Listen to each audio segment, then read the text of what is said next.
இந்த நாளிலும் கூட நாம் சபைக்கு வர ஆண்டவர் நமக்கு கொடுத்த அந்த கிருபையை நல்ல நாளுக்காக செலுத்துகிறோம். நம் எல்லாரையும் ஆசீர்வதிப்போம்.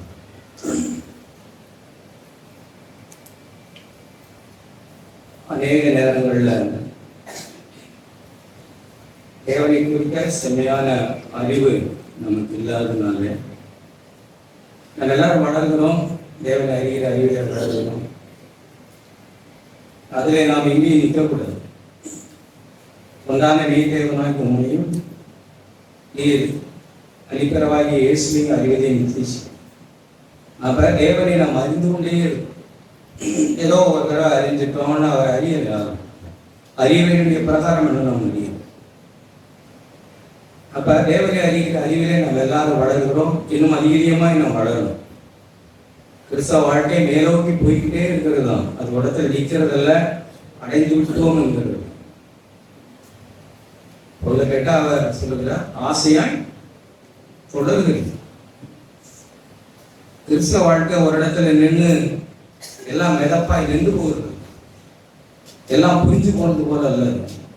ஆசையாய் தொடர்கிற வாழ்க்கை. நாம் இன்னும் அடைய வேண்டியதும் நாம் இன்னும் மருவப்பட வேண்டியதும் இருக்கு. எவ்வளவு இருக்கு. ஓசியாவின் புஸ்தகம் ஆண்டவர் ஜனங்களை பார்த்து சொல்லும்படி சொல்லுவார்.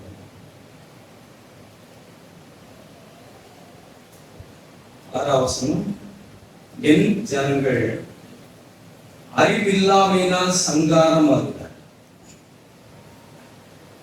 அறிவுனா எதாவது உலக அறிவு இல்ல, தேவனை அறிகிற அறிவு, தேவனை பற்றி அறிவு. அது இல்லாதனால நிறைய விஷயங்களிலே விழுந்து போகிறார்கள், சங்காரமாகிறார்கள், தோற்று போகிறார்கள்.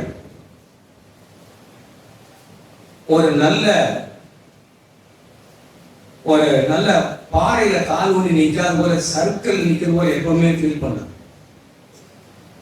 எப்போது ஒரு திடமான நம்பிக்கை கிடையாது. எப்ப பார்த்தாலும் அலசடிப்படுகிற, சந்தேகப்படுகிற, பயப்படுகிற, ஒரு நல்ல பாறை மேல கால ஊடி நிற்கிறோன்ற இல்லாத போல, அதே மணல் மேல நிற்கிறது போல எப்பவும் சைக்கிட்டு இது போல ஜனங்கள் சூழ்நிலைகள் வரும்போது சங்காரமாகி விழுந்து போகிறார்கள். நீ அறிவை வெறுத்தாய்.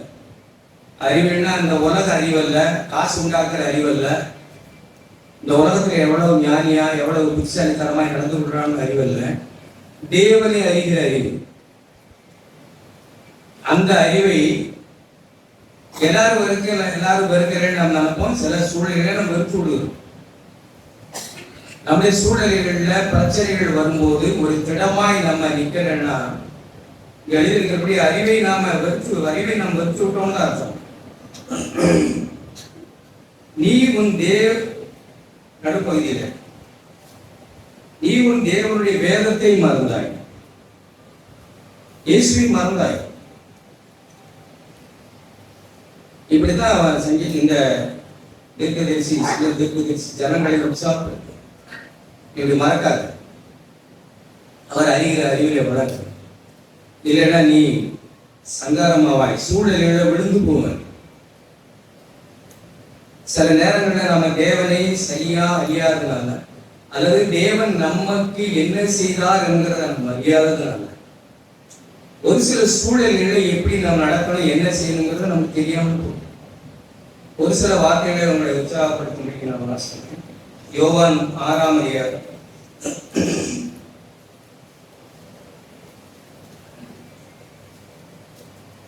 அங்க நமக்கு தெரியும், ஆண்டவர் 5 அப்பம் 2 மீன் 5000 பேருக்கு அப்பங்களை கேட்டாங்க. பையன் இருக்கிறான்னு சொன்னாங்க. 3 கொடுத்து ஆசீர்வதித்தார். அப்படி ஆசீர்வதித்து ஜனங்களை அவர் நன்மை செய்தபடினால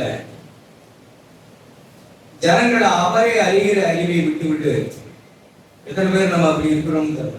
என்ன சொல்றாங்க அப்படியே பேசிட்டு வரும்போது 26ஆம் வசனம், இயேசு அவர்களுக்கு பதிலாய், நீங்கள் தேவனுடைய அற்புதமான வல்லமையின் செயலான அற்புதங்களை கண்டதனால் அல்ல, தேவன் எவ்வளவு வல்லனுள்ளவர்.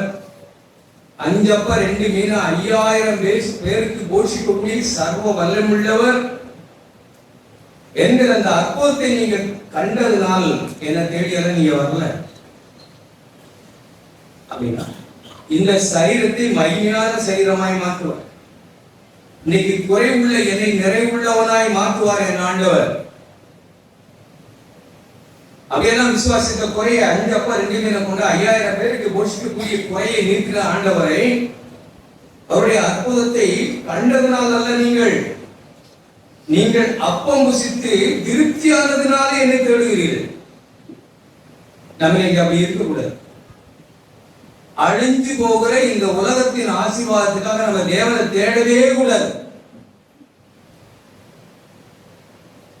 அப்பப்ப நம்ம வரும் எது மையப்படுத்தி வந்தாலும் இந்த உலகத்தை மையப்படுத்தி தேவனை தேட நம்ம தூண்டப்படும். இதெல்லாம் உலக மதம் எல்லாம் அதுதான்.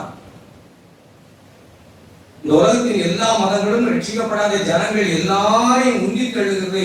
இந்த உலகத்தின் அனித்தியமான பாவ சந்தோஷங்களும் இந்த உலகத்தின் தேவைகளும் தான் அவர்களை தேவனை கடவுளை தேட சொல்லுது. கடவுள் என்று அவர்கள் கிழக்கும் மேற்கும் ஓடிக்கொண்டிருக்கிற மையம் அழிந்து போகிற இந்த வாழ்க்கை பாட்டிக்காக பணத்துக்காக அழிந்து போகிற 100 வருஷம் வாழ்ந்தாங்க.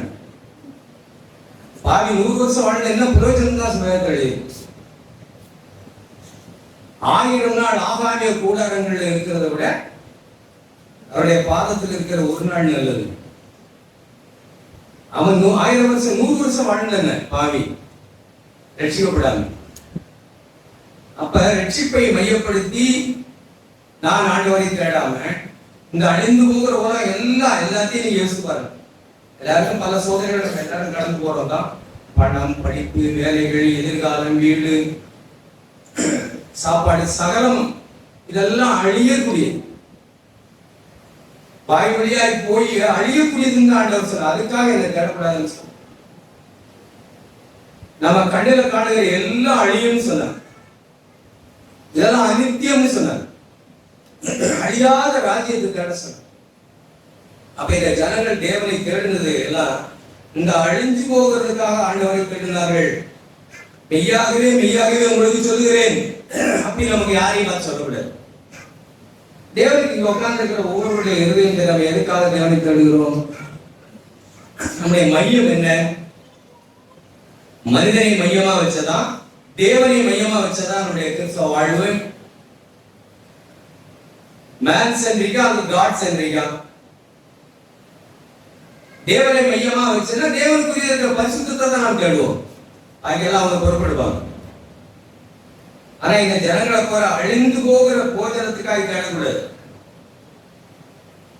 அவங்கள பார்த்து சொல்ற உண்மையா சொல்ற, நீங்க அழிஞ்சு போகிற இந்த வாழ்வுக்கும் பணத்துக்கும் ஆசைக்கும் சுகத்துக்கும் பலத்துக்கும் இதுக்குதான் கேட்டீங்களே தவிர நித்திய ஜீவனை தேடல. அடுத்த வசனம் அழிந்து போகிற போஜனத்திற்காக அல்ல.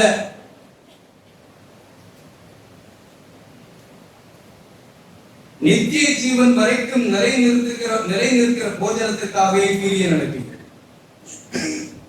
அடுத்த வசனத்துல சொன்னாங்க என்னை விசுவாசம்.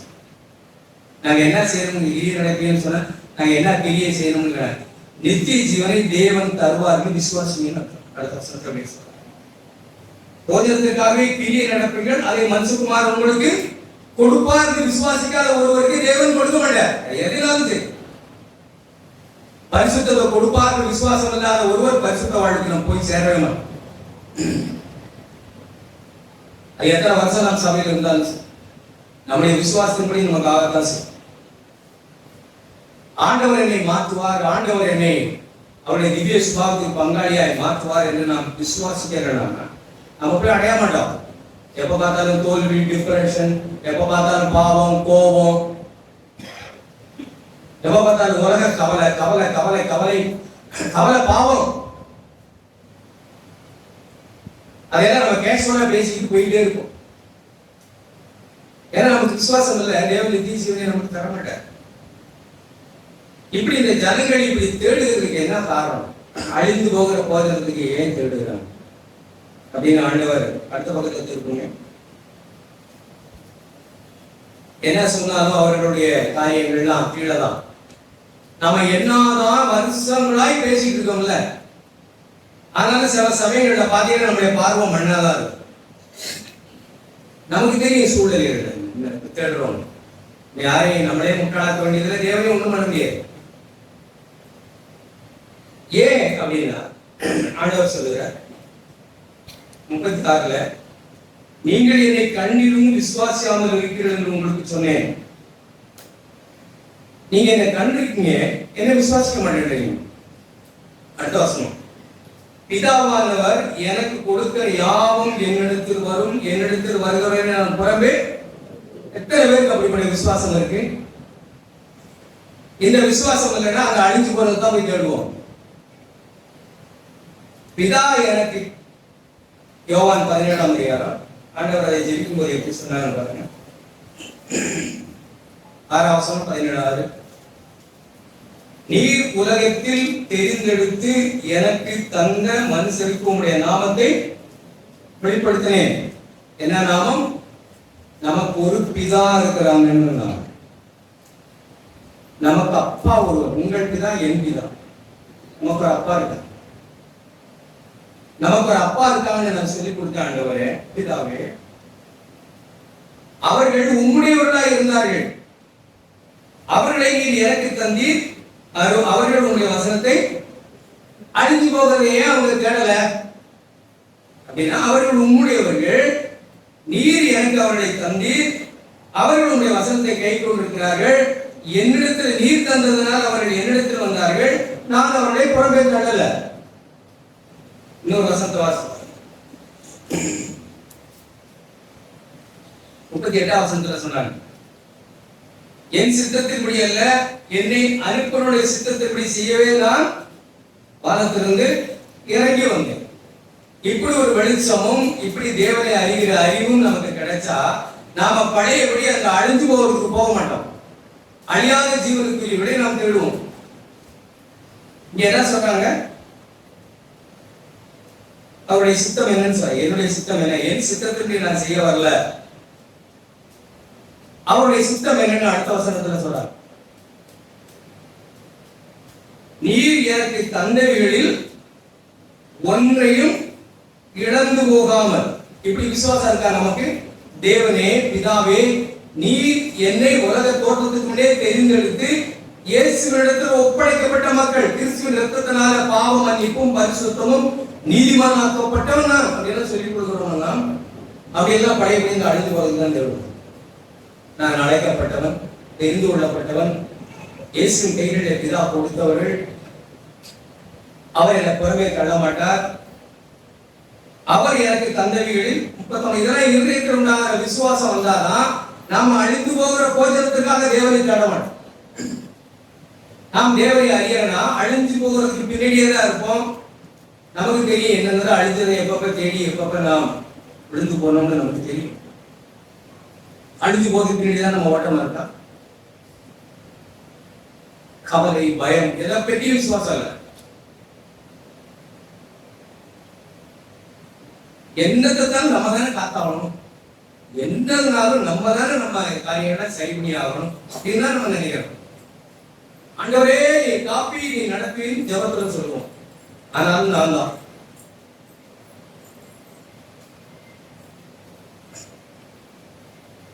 ஒருவர், ஆண்டவரே நான் செத்து போனா என் குடும்பம்லாம் இனிமே எப்படி ஆகும் அப்படின்னு கவலைப்பட்டு கலங்கி கொண்டு ஆண்டவரிடத்துல போனது. இவ்வளவு காலம் அவன் குடும்பத்தெல்லாம் யார் பாதுகாப்பதுன்னு கேட்டாங்க.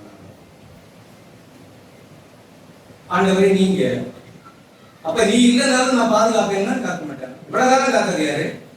எல்லாமே வாயிலும் சும்மா ஏதோ அப்படி ஆகிருக்கு. நம்ம இவ்வளவு காலம் பாதுகாத்தவர் இனி யார் இல்லைனாலும் பாதுகாப்பாங்க. அவர் பொறுப்படுத்து. ஏன்னா பிதாவானவர் இயேசுவின் கைகளிலே நம்மளை ஒப்பு கொடுத்து அவங்க நம்மளை நடத்துவாங்க, பாதுகாப்பாங்க, பொறுப்பெடுப்பாங்க. அப்படியெல்லாம் விசுவாசம் இல்லைன்னா நாம அழிஞ்சு போவதுக்கு பின்னாடி தான் ஓடுவோம், அப்பத்துக்காய்தான் ஓடுவோம். இவ்வளவு பெரிய அற்புதம், பெரிய அற்புதம் நம்முடைய இருதயத்துல இன்னும் நான் உங்களுக்கு சொல்றேன். 38ஆம் வசனம், என் சித்தத்தின்படி அல்ல, அவருடைய சித்தம் என்னன்னு சொல்ற 39ல, அவர் எனக்கு தந்தவைகளில் ஒன்றையும் பிதா சொல்லாமா? நீர் என்னை இயேசுவின் கைகளில் ஒப்பு கொடுத்திருக்கிறீர். அவருடைய இரத்தத்தினால் நான் மன்னிக்கப்பட்டவன், விடுதலையாக்கப்பட்டவன், புது சிருஷ்டி, பழசு ஒழிஞ்சது, இருளின் அதிகாரத்திலிருந்து அவருடைய அன்பின் குமாருடைய ராஜ்யத்துக்கு நான் வந்தவன். என்னை இழக்க மாட்டீங்க, என்ன இழந்து விட மாட்டீங்க. என்ன இருக்கு? எனக்கு தந்தவிகளில் யார் தந்தது? பிதா. அப்படி விசுவாசம் இருக்காங்க உட்கார்ந்து கூட, பிதா என்னை இயேசு கைகளில் ஒப்படைத்து நல்ல மேய்ப்பின் கையில் நான் இருக்கிறேன் தந்திருக்கிறார். அவைகளில் ஒன்றையும் ஆண்டவர் சொல்கிறார், இழந்து போகாமல் கடைசி நாளில் அவைகளை எழுப்புவதே என்னை அனுப்பின பிதாவின் சுத்தம். பிதாவின் சுத்தம் என்னன்னு சொல்கிறார்? பிதாவின் சுத்தம் செய்ய வந்தேன்னு சொல்கிறார். பிதாவின் சுத்தம் என்னன்னு சொல்கிறார்? பிதா யாரையெல்லாம் அப்படி விசுவாசம் இருக்கணும். நமக்கு பிதா நம்மை ஒப்பு கொடுத்திருக்கிறார். அப்படி நான் இழந்து போக மாட்டேன். கடைசி நாளில் தேவன் என்னை எழுப்புவார். அவ்வளவு சத்தமான அவ்வளவு வல்லமையான வார்த்தைகளை தான் ஆண்டவர் சொல்லி நாம் எப்படி ஆண்டவர் இடத்துல வந்தோம் அப்படின்னு சொல்றாரு அவர். 44 என்னை அனுப்பின பிதா ஒருவனை இழுத்துக் கொள்ளாவிட்டார். பாட்டு பாடுறோம், ஈவினிங் பிள்ளைகள்லாம் பாடுங்க. என்ன பாட்டு? அன்பின் கையில் அது பாட்டா இருக்க ஓசியாவில் இருக்கு. அன்பின் கயிறுகள் மனசை கட்டி எடுக்கிற அன்பின் கயிறுகள என்ன அன்பு? பயப்படுத்தியா? இல்ல, தேவன் நம்முடைய குமாரனை சிலுவையில நமக்காக ஒப்பு கொடுத்தா அந்த சிலுவையின் பெயர் அன்பு தான். நம்ம எல்லாரும் எடுத்தாங்க. என்னை அனுப்பின பிதா ஒருவனை என் அண்டையில் இழுத்துக் கொள்ளாவிட்டால், என்னை அனுப்பின பிதா ஒருவனை என் அண்டையில் இழுத்துக் கொள்ளாவிட்டால் அவன் என்னிடத்தில் வரமாட்டான். கடைசி நாளில் அவனை நான் எழுப்புவேன். அப்ப இப்படியெல்லாம் நமக்கு விசுவாசம் இருக்கணும். பிதா என்னை எடுத்துக் கொண்டிருக்கிறார். யார் இடத்துல? இயேசுவினிடத்தில் முடிவிட்டிருக்கிறார். அவரே ஆண்டவர், இரட்சகர், மீட்பருமாய் நான் கண்டிருக்கிறேன். அவரே பாவ பரிகாரியா, உயிர்த்தெழுதலும் ஜீவனுமாய் நான் கண்டிருக்கிறேன். அவரே இரட்சகர். அவர் என்னை முத்து முடிய ரட்சிக்க வல்லமுள்ளவர். கடைசி நாளில் நான் அவனை எழுப்பேன். இப்படி நான் எழுப்பப்படக்கூடியவன், தேவனை எழுப்ப போது உலகத்திலிருந்து வேறு பிரிக்கப்பட்டவனா, இயேசு நடத்துல வந்தவன். இந்த அழிஞ்சு போகிற போஜனத்திற்காக போய் தேடிட்டு இருக்கேனே. அடுத்த வசனம், எல்லாரும் தேவனாலே போதிக்கப்பட்டிருப்பார்கள் என்று தீர்க்கதரிசி ஆகமத்தில் எழுதியிருக்கிறதே. எல்லாரும் தேவனால் போதிக்கப்பட்டிருப்பார்கள் என்று எங்க எழுதியிருக்கு? எரேமியா 31ல, எபிரேயர் 8ஆம் அதிகாரத்துல புது உடன்படிக்கை சொல்லப்போனா, நம்ம புது உடன்படிக்கை பழைய உடன்படிக்கை சிலருக்கு அதுக்கெல்லாம் யோசனையே இல்லை. என்னத்தான் இருக்காது, மண்ணுதான்.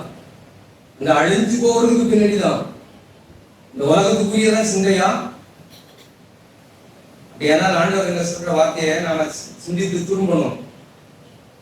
எல்லாரும் தேவனால் போதிக்கப்பட்டிருப்பார்.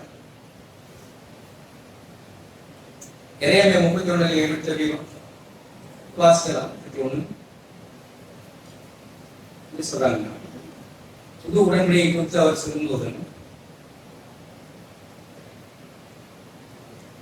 அந்நாட்களுக்கு பிற்பாடு 33 வீட்டுல வாசம் எத்தனையோ வார்த்தை. தேவன் ஒரு செயலை செய்து அவர்களின் ஜனமாய் இருப்பார்கள் என்று கர்த்தர் சொல்லுகிறார். 33ல அவர் என்ன செய்து எப்படி சொல்கிறார்? 34 இனி இப்படி யாரெல்லாம் புதிதாக்கப்பட்டோமோ, கிறிஸ்துவின் ஆவி பெற்றோராய் வந்தோமோ, ஜீவனுள்ள ரோமர் 8:3 எழுதி, ஜீவனுள்ள கிறிஸ்துவனுடைய ஆவி, ஜீவன், கிறிஸ்துவின் ஜீவன் யாருக்கெல்லாம் வந்ததோ, இது விளையாட்டு அல்ல. கிறிஸ்துவின் ஜீவன், வாழ்வு, வாழ்க்கை, கிறிஸ்துவின் மூச்சு, அவருடைய வாழ்வு வராத ஒருவரால் இந்த மண்ணுக்குரிய தேடாமல் இருக்க முடியாது. இதைத்தான் கேள்வோம். எங்க சுத்தி முடிச்சாலும் இதுக்கு பின்னாடி தான் போகும். ஆனா யாரெல்லாம் கிறிஸ்துவின் ஒரு வசனத்தை வாசிக்க வரும், ரோமர் 8ஆம் அதிகாரம். கிறிஸ்து இயேசுவினாலே 2ஆம் வசனம். கிறிஸ்து இயேசுவினாலே ஜீவனுடைய ஆவியின் பிரமாணம். கிறிஸ்துவுடைய ஜீவன் வாழ்வு யாருக்கெல்லாம் வந்ததோ அதான் மறுபிறப்புன்னு நம்ம சொல்றோம். அதை தேவன் தம்முடைய ஆவியினாலே ஒரு மறுபிறப்பை நம்முடைய வாழ்க்கையிலே செய்தவர்கள் யாரோ, 31ஆம் அதிகாரம் எரேமியா.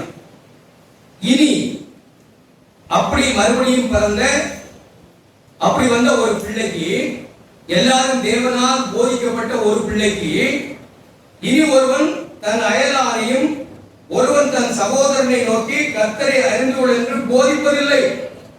அவர்கள் எல்லாரும் தேவனையார், சின்னவன் முதல் பெரியவன் வரைக்கும் தெய்வத்தை அப்பான்னு அறிந்திருப்பான். எனக்கு ஒரு தகப்பன் உண்டு, நான் அனாதை அல்ல, நான் இந்த மண்ணுக்குரிய தேடத்தவல்ல, அழிஞ்சு போகிற போஜனத்திற்காக நான் கிரியை நடக்க கூடாது. யோவான் 8ஆம் 6ஆம் அதிகாரம்.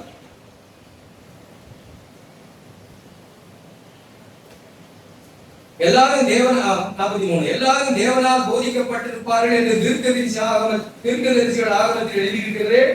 ஆகையால் பிதாவினிடத்தில் கேட்டு கற்றுக்கொள்ளுகிற எவனும் என்னிடத்தில் வருகிறான். யாரெல்லாம் தேவனுடைய ஆவியினாலே மறுபடியும் பிறந்தவர்களோ அவர்கள் இயேசுவினிடத்தில் வருகிறார்கள். எவரும் என்னிடத்தில் வரக்கூடாது, அப்படிதான் வர்றாங்க. எல்லாரும் இயேசுவினிடத்தில் அப்படிதான் வராங்க. அப்படி வந்தவர்கள் தான் நாம். அப்படி அதனால ஆண்டவர் சொல்லுகிறார், நீங்க அழிந்து போகிற போஜனத்திற்காக நீ என்ன தேட மாட்டீங்க.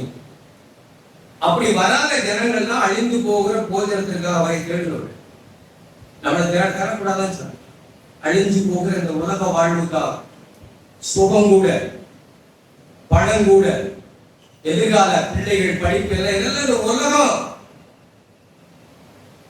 அப்படி விளைவிக்காம நம்ம உலகத்தை என்னன்னு சொல்றோம்? கண்களின் இச்சை, சீவனத்தின் பெருமை, மாம்சத்தின் இச்சை. இது எதையாவது உட்படுறதுக்கு தான் உலகம். அது 3 சேர்ந்து தான் உலகம். சோதிக்கப்படுகிற எல்லாரும் இதுக்குள்ளதான் நம்ம எல்லாரும் சோதிக்கப்படுவோம். இந்த 3 தாண்டி வெளியே போகிறோம். இந்த 3க்குள்ளதான் சோதனையே. ஆண்டவருக்கு அந்த சோதனை இந்த 3 தான். இதுதான் உலகம். எதை நீங்க எடுத்து பாருங்க, அதுக்கு பின்னாடி மனுஷனுடைய மகிமை. மாம்சத்தின் இச்சை, கண்களின் இச்சை, ஜீவனத்தின் பெருமை ஒண்ணு இருக்கு. இதான் எதனால ஒண்ணு இருக்கும். 3க்குள்ளதான் சோதிக்கப்படும். இதெல்லாம் உலகம் இல்ல. ஆண்டவரே நித்திய ஜீவன், அவருள் வாழும் நித்திய ஜீவன் எல்லாம் நம்ம எத்தனை கேட்கிறோம்? இயேசுவின் வாழ்வு, இயேசு வாழ்ந்த அந்த வாழ்க்கையை கேட்கிறோம். சதாதான் நம்முடைய வேலை. நம்ம சாப்பிடுறோம் தான், வேலைக்கு போறோம் தான், பல வேலைகள் நம்ம செய்யறோம் தான். இதுல எல்லாவற்றின் மத்தியிலும் அழியாத அவர் வாழ்வு, அவருடைய சுபாவத்தை தேடிக்கொள்ளா நம்ம மாறணும்னு ஆண்டவர் விரும்புகிறார். அதை மனுஷகுமாரன் கொடுப்பார். இன்னும் ஒரு வார்த்தையை சொல்லும்போது சொன்னாங்க, விசுவாசம் இல்லாத ஒருவன் 3 ஆண்டு காலம் கூடிய இருக்கிற ஒருவனை பற்றி என்ன சொல்றாங்க? சீசரெல்லாம் குறித்து முறுமுறுக்கிறாங்க. இந்த அதிகாரத்தை நீங்க வாசித்து பாருங்க. முதல்ல கூடுதல் திரள் ஜனம், 2ஆம் வசனம் நினைக்கிறேன். கடைசியா 12 பேர் நீங்க போறீங்களா, ஒருத்தனா போகலாம்னு சொல்லி முடிகிற அதிகாரம். இதா என் கூட இருக்கிறாருன்னு சொன்ன அதிகாரம். அப்படி சொன்ன போது எல்லாரும் முறுமுறுத்தார்கள் என்று இயேசு அறிந்தார். 61 62 மனுஷகுமாரன் தாம் முன்னே இருந்த பரலோகத்துக்கு போகிறதை நீங்க பார்த்தா எப்படி இருக்கும் உங்களுக்கு? இப்படி எல்லாம் யோசிக்கிறீங்க. என் மாம்சத்தை புசிக்க, என் ரத்தத்தை பாருங்கன்னு ஒன்றும் புரிய மாட்டேங்க. என் வாழ்வு, என் சித்தத்தை ஏற்றுக்கொள்ளணும். ஆவியின் ஜீவனமான வாழ்வு. அடுத்த வசனத்தை சொல்றார், ஆவியே உயிர்ப்பிக்கிறது. ஆவிக்குரிய காரியத்தை பேசுகிறார். உயிர்ப்பிக்கிற ஒரு வாழ்வு, புது வாழ்வு குறித்து ஆண்டவர் பேசுகிறார். இவங்க மாம்சம் சாப்பிடுகிறது, ரத்தத்தை குடிக்கிறதுக்கு யோசிச்சு உட்கார்ந்துருக்காங்க. மாம்சமானது ஒன்றுக்கு உதவாது, நான் உங்களுக்கு சொல்லுகிற வசனங்கள் ஆவியும் ஜீவனமாய் இருக்கிறது. அவர் ஆவிக்குரிய வாழ்க்கையை குறித்து தான் பேசிக்கொண்டே இருக்கிறார். உயிர்ப்பிக்கப்பட்ட புது வாழ்வு, அவர் போல வாழ்கிற ஒரு வாழ்வை குறித்து தான் பேசிக்கிட்டே இருக்கிறார். அதை மனுஷகுமாரன் உங்களுக்கு தருவாருன்னு சொல்றார். ஆனா ஜனங்களோ புசிக்கும் முடிக்கும் வராங்க. ஆயினும் உங்களில் விசுவாசியாளர்கள் சிலர் உண்டு. விசுவாசிக்காதவங்க பிரச்சனை இது. விசுவாசிக்காதவர்கள் நம்ம யாரா இருந்தாலும் நம்ம உலகத்துல தான் போவோம். சபையில் இருப்போம், வருஷங்களாய் சபையில் இருக்கும். உலகத்தை மாதிரியே பேசுவோம், உலகத்தார மாதிரியே சிந்தனைகள் வரும், உலகத்தார மாதிரியே நடக்கும். காரணம் நம்ம விசுவாசிகள் அல்ல. விசுவாசியாளர்கள் இன்னார் என்றும் தம்மை காட்டிக் கொடுப்போம் இன்னார் என்றும் ஆதி முதலாய் இயேசு அறிந்திருந்தார். ஒருவன் என் பிதாவின் அருளை பெறாவிட்டால் என்னிடத்தில் வரமாட்டான் என்று இதன் நிமித்தமே உங்களுக்கு சொன்னேன். எதன் நிமித்தம்? விசுவாசிக்காதவர்கள். அது விசுவாசிக்காத நிமித்தம் அருளை பெறாதனாலதான் இவன் இன்னும் இப்படி இருக்கிறாங்கன்னு சொல்லுறார். யூதாசு தேவனுடைய அருள் பெறவில்லை. உட்கார்ந்து ஒவ்வொன்றே நான் தேவனால் தெரிந்து கொள்ளப்பட்டார், திருசுலத்தில் ஒப்படைக்கப்பட்டார், அவரை அருளை பெற்றார், அவர் என்னை தள்ளிவிடவில்லை, இதா என்னை எடுத்துக்கொண்டார், அந்த அருள் பெற்றோர். இப்படின்னு நான் என்னை குறித்து தேவனுடைய வார்த்தை நான் என்னை அறிந்து கொண்டேன்னா இந்த மண்ணுக்கு ஏன் திரும்புறேன்? இந்த அறிவெல்லாம் எனக்கு இல்லை. நான் யாருக்கு எனக்கு தெரியல. அதனால அழிஞ்சு போவதுக்காக எனக்கு சில நேரங்கள்ல கிறிஸ்தவர்களாகிய நமக்கு நம்ம யாருன்னு தெரியாதனாலே எந்த பிரச்சனைக்கும் அடிப்படையை பாருங்க. ஒரு வார்த்தை நீங்க வாசிங்க, பிலிப்பியர் புத்தகம். அங்கே ஒரு 2 அருமையான சகோதரிகள் இருக்கு.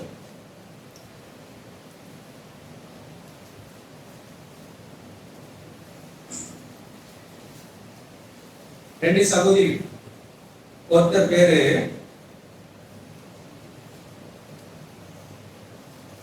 சிந்தியா, ஒருத்தர் பேரு ஏயோதியா.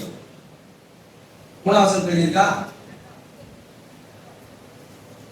2ஆம் வசனம். 2 பேருடைய பேரும் ஜீவ புஸ்தகத்துல இருக்குன்னு சொல்ற. 3ஆம் வசனம். ஒரு விஷயம் உங்களுக்கு புரியல பாருங்க. அவங்க 2 பேருக்கும் கருத்து வேறுபாடு, பிரச்சனை என்னமோ தெரியல. கர்த்தருக்குள் ஒரே சிந்தையா அவர்களால் இருக்க முடியல. ஒன்ன பேசி ஒன்னா புருஷன் இருக்க முடியல. ஒன்ன பேசி சகோதரர்கள் ஒன்னா இருக்க முடியல. 2 பேரும் ஜீவ புஸ்தகத்தில் இருக்குன்னு சொல்றாரு பவுல். இந்த ஜீவ புஸ்தகத்தில் இருக்கிறவங்க ஏன் இப்படி இருக்காங்க? சபையில பாத்தீங்கன்னா நம்ம எங்கேயும் ஜெபிக்கும் போது நாம ஒண்ணு இல்லை, நாம அப்படி இல்லை இப்படி இல்லைன்னு, ஏதாவது பிரச்சனைன்னு வந்தா நான் தான் நீதிமான் காட்டணும். ஏதாவது இஷ்யூ வரலாம், வீடோ எங்கேயோ, நான் நீதிமான். ஏன் ஒரே சிந்தை இருக்க முடியல? ஒருத்தர் யாரோ தன்னை நீதிமான் நினைக்கிறாங்க. நான் சரி, நான் நீதிமான். அது வீடா இருந்தாலும் சரி, எங்கேயா இருந்தாலும் சரி. ஏன்னா அவர்களுக்கு ஒரு விஷயம் தெரியல. அவர்கள் பேர் ஜீவ புஸ்தகத்தில் இருக்குன்னு கூட தெரியல. ஜீவ புஸ்தகத்தில் இருக்கிற 2 பேரா அப்படி இருக்காங்க. அதான் எழுதியிருக்கு, ஜீவ புஸ்தகத்தில் அவருடைய நாமங்கள் ஜீவ புஸ்தகத்தில் இருக்கு. அவர்களை பெற்று எழுதியிருக்கு, சுவிசேஷ விஷயத்தில் என்னோட கூட மிகவும் பிரயாசப்பட்டவர்கள். சபையில எத்தனையோ ஓடி எல்லாம் செய்யலாம், எத்தனை காரியங்களை நம்ம செய்யலாம். நான் அப்படிதான் சிந்திக்கிறேன். ஆனா ஒரு பிரச்சனைன்னு வந்தா ஒரே உட்கார்ந்து மணிக்கணக்கா கேட்கிறோம். மத்தவங்க பேசுற குறைய என்ன கேட்கறீங்களோ தெரியல. எத்தனை வருஷங்களா நம்ம கேட்டு இருக்கோம். குப்பையை கொண்டு வீட்டுல கொட்ட முடியுங்களா, அவன் தலையில கொட்ட முடியுங்களா, அசியத்தை கொண்டு வீட்டுல கொட்ட முடியுங்களா, அழிட்டு போயான்னு சொல்ல நமக்கு தெரிய மாட்டேன். மணிக்கணக்கா உட்காந்து கேட்டுக்கிட்டு இருந்துட்டு அப்புறம் அவங்க அப்படி சொன்னாங்க இப்படி சொன்னாங்க சொல்லாங்க. என்னது சிந்தை வீண. நான் நீதிமான், நான் ரைட். ஜெபிக்கும் போதெல்லாம் சொல்லுவோம், நம்ம மண்ணு, நான் முன்னில் ஆண்டவரை, தூசி ஆண்டவரை. வீட்டை யோசிச்சு பாருங்க, கணவன் மனைவி யாரோ ஒருவர் நீதிமான். அதனாலதானே ஏதோ ஒரு குளறுபடி வருது, ஏதோ ஒரு பிரச்சனை வர்றதுக்கு என்ன காரணம்? ஜீவ வம்சத்துல 2 பேருக்கும் பேர் எழுதி இருக்கு. ஊழியத்தில் உத்தம கூட்டாளிகளா நம்ம இருந்துட்டு இருக்கிறவங்க தான். ஆனாலும் வீட்டுல பிரச்சனை என்ன? நான் ரைட்டு, நான் சரி, நான் நீதிமான் அப்படிங்கிறது அந்த வழக்கு. என்ன காரணம்? என் பேர் ஜீவ புஸ்தகம் எழுதிருக்குன்னு தெரியல. நம்ம யோவான்ல வாசித்த மாதிரி தேவன் எப்படியெல்லாம் நமக்கு செய்தார்கள் நமக்கு தெரியறதுனால இந்த மண்ணு பிரிவுல போய் விழுகிறோம். நம்ம பேர் இங்க ஜீவ புஸ்தகத்தை எழுதிருக்கிறது தெரியாததுனால வழக்கு பண்ணிட்டு இருக்கோம். எது எப்படியா இருந்தாலும் ஒரு விஷயம் நமக்கு தெரியும்ல. என்ன எழுதியிருக்க? 4ஆம் வசனம். கர்த்தருக்குள் எப்பொழுதும் வேற சந்தோஷத்தை எங்கேயுமே தேடப்படுது. ஜீவ புஸ்தகத்துல பேர் எழுதி இருக்குன்னா ரட்சிப்பின் தேவன் தான் என்னுடைய சந்தோஷம். சபையில் இருக்கிற ஒரே சந்தோஷம் நம்முடைய பாவம் மன்னிக்கப்பட்டது, நாம தேவன் நீதிமான் டெக்ளேர் பண்ணாங்க, நம்மை குற்றவாளியாய் தீர்க்கிறது யார்? என் தேவன் எனக்காக மரித்திருக்கிறார், என்னை உயிரோடு எழுப்புவார், நான் அவரோட மரித்தவன், அவரோடு கூட என்னை எழுப்பி இருக்கிறார், உன்னதங்களை என்னோட உட்கார வைத்திருக்கிறார். அதுதான் நம்முடைய சந்தோஷம். பெரிய சந்தோஷம் புசிப்பும் குடிப்பும் அல்ல.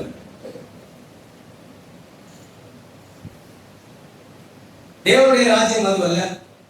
ரோமர் 14ஆம் அதிகாரத்துல அப்போஸ்தலர் நமக்கு என்ன சொல்றாங்க? தேவனுடைய ராஜ்யம் நம்ம சொல்றோம், தேவனுடைய ராஜ்யம் தேவனுடைய ராஜ்யம் தேவனுடைய ராஜ்யம் நம்ம பேசுறோம், தேவனுடைய ராஜ்யத்துல இருக்கிறார் சொல்றோம். ஆனா தேவனுடைய வார்த்தையை நமக்கு எப்படி சொல்லுங்க அப்படின்னா 17ஆம் வசனம் 14 ரோமர் 14 தேவனுடைய ராஜ்யம் புசிப்பும் குடிப்பும் இல்லை, இந்த உலகத்துக்குரியது இல்லை. என்ன உடுத்தணும், என்ன சாப்பிட்டோம், என்ன கட்டணும், என்ன வாங்கணும், என்ன அனுபவிச்சோங்கிறது இல்லை. அது எப்படி இருக்கிற நீதி.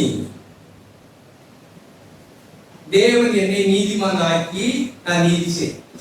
சபையில் இருக்கிறதுக்காக நீதி செய்யறதில்லை. கொஞ்சம் பேர் நீதியெல்லாம் செய்யறோம்.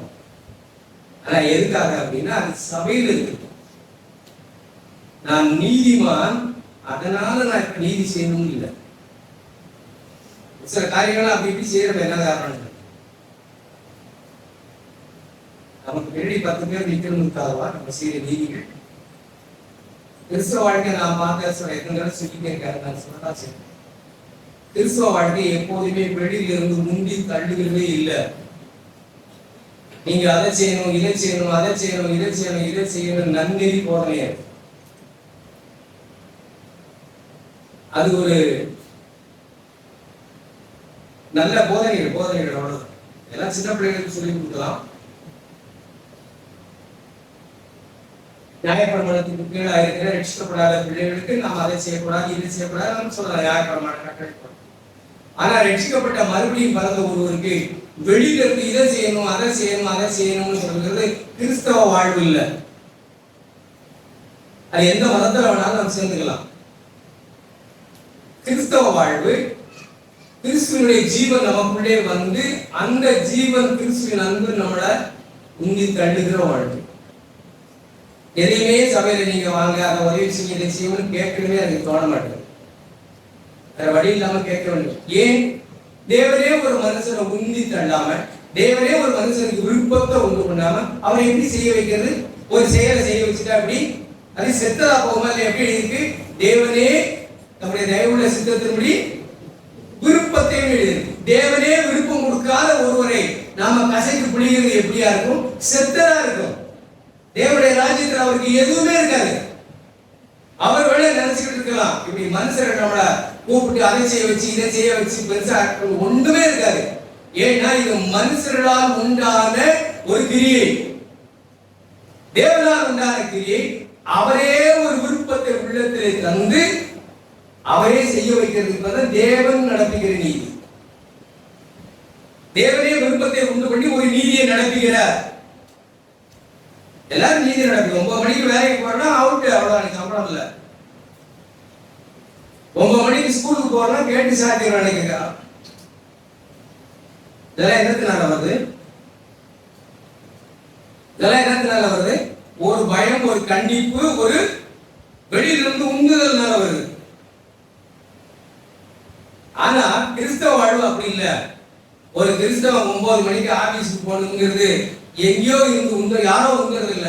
அதிகாரி ராத்திரி முகத்துல வந்து கனவுல தெரியுது இல்ல, அந்த பயம் இல்ல. அவன் கிறிஸ்துவின் ஜீவனை பெற்றவன். அவன் ஆண்டவர் இருந்தா எப்படி இருந்திருப்பார் அப்படின்னு யோசிக்கிறவன் ஆவியானவர் அவனுக்கு விருப்பத்தை தருகிறார். நீ சீக்கிரம் போ, நான் இருந்தா எப்படி இருப்பேன் தெரியுமோ? எல்லாம் 9 8:55 நானா இருந்தா நீ விருப்பத்தை தர்றாங்க. அந்த விருப்பத்தினால உந்தி ஒரு காரியத்தை செய்யறோம். எதையுமே அப்படிதான் கிறிஸ்துவ வாழ்வு அதான்.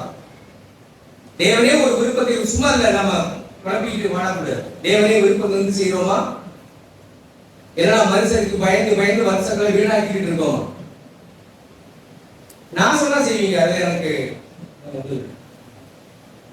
செத்தது பிரதர், செத்தது சித்தகிரிய தேவனே தயவுள்ள சித்தனுடைய விருப்பத்தை, ஒரு தேவையை கண்டா, ஒரு குறைவை கண்டா, கிறிஸ்து இருந்தா எப்படி இந்த சூழலை இப்படி இருந்திருப்பாருங்க. ஆவியானவரே நமக்கு ஒரு விருப்பத்தை தந்து அதை செயல்படுத்தினா அதுதான் நீதி.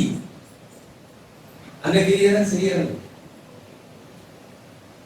அவர்கள் தான் உண்மையாகவே பயப்படுகிறவர்கள், நேரடிக்கும் நடுங்கு ரட்சிப்பு நிறைவேற பயப்படுகிறவர்கள் நடுங்குகிறோம். இப்படி தராம இருந்தா நம்ம ஒண்ணும் செய்ய முடியாது.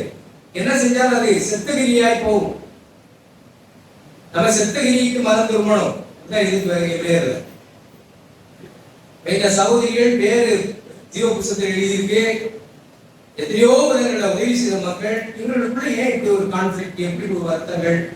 சில வீடுகளில் பார்த்தீங்கன்னா பேச மாட்டாங்க, மனைவி அமைதி, அது ஒரு சில பேசிக்கிட்டே இருக்கும். இதெல்லாம் என்னது? நான் நீதிமான், நான் நீதிமான் காட்டுறாங்க. ஜீவபுஸ்தகத்தில் பேர் எழுதியிருக்கேன், நம்ம இணக்கம் பார்க்க ஒரே சரியா இருக்குமே. இதெல்லாம் நம்ம கவனம் செலுத்த வேண்டியதெல்லாம் ஒண்ணும் இல்லை. நாம் கர்த்தருக்குள்ள சந்தோஷமா இருக்கு, நான் ரட்சிக்கப்பட்டிருக்கேன், அது போதும். நான் நீதிமான், இதெல்லாம் இங்க வேண்டியது இல்லை. சரியாவே வீட்டுக்காரர் இருந்துட்டு போட்டுவேன், மனைவி சரியாவே இருந்துட்டு போட்டுவேன். யாரோ சகோதரன் சரி நினைச்சிட்டு போறாரு, விடுவோமே அவரை. என் ரட்சிக்கும் தேவனுக்குள்ள கர்த்தருக்குள்ள நான் எப்பொழுதும் சந்தோஷமா இருக்கிறேன். என் பேர் ஜீவ புஸ்தகத்தில் எழுதியிருக்கு. ஆண்டவரே உங்களுடைய ஊழியத்துல நான் அப்படி இருக்கட்டும் ஆண்டவரே, இணங்கி போகட்டும், ஒரே சிந்தையா போகட்டும் ஆண்டவரே. எனக்கு ஒரு விஷயம் புரியல. என்ன புரியல? என் பேர் ஜீவ புஸ்தகம் எழுதி தெரியல. எந்த பிரச்சனையோட நீங்க வைங்க, என் பேர் ஜீவ புஸ்தகத்தில் எழுதியிருக்குன்னு தெரியாதனால இந்த உலகத்தின் நம்ம நடக்கும். இப்படித்தான் அறிவில்லாத ஜனங்கள் சங்காரமாக. தேவனை பற்றி அறிவில்லை, தேவன் தனக்கு செய்வது பற்றி தெரியல. அதனால ஏனோ தான் இங்க வந்து மனுஷருக்கு நாம இதெல்லாம் யோசிப்போம், இதெல்லாம் விட்டுடுவோம், அதெல்லாம் வேண்டாம், தேவன் விரும்பல. நாம சத்தியத்தை அறிந்து சத்தியம் நம்மளோட விடுதலை ஆகணும். ரோமர் 8 யோவான் 8 அதிகாரம் அதை மட்டும் வாசி. ரோமர் 8 அதிகாரம் நம்ம வாசி. யோவான் 8 அதிகாரம்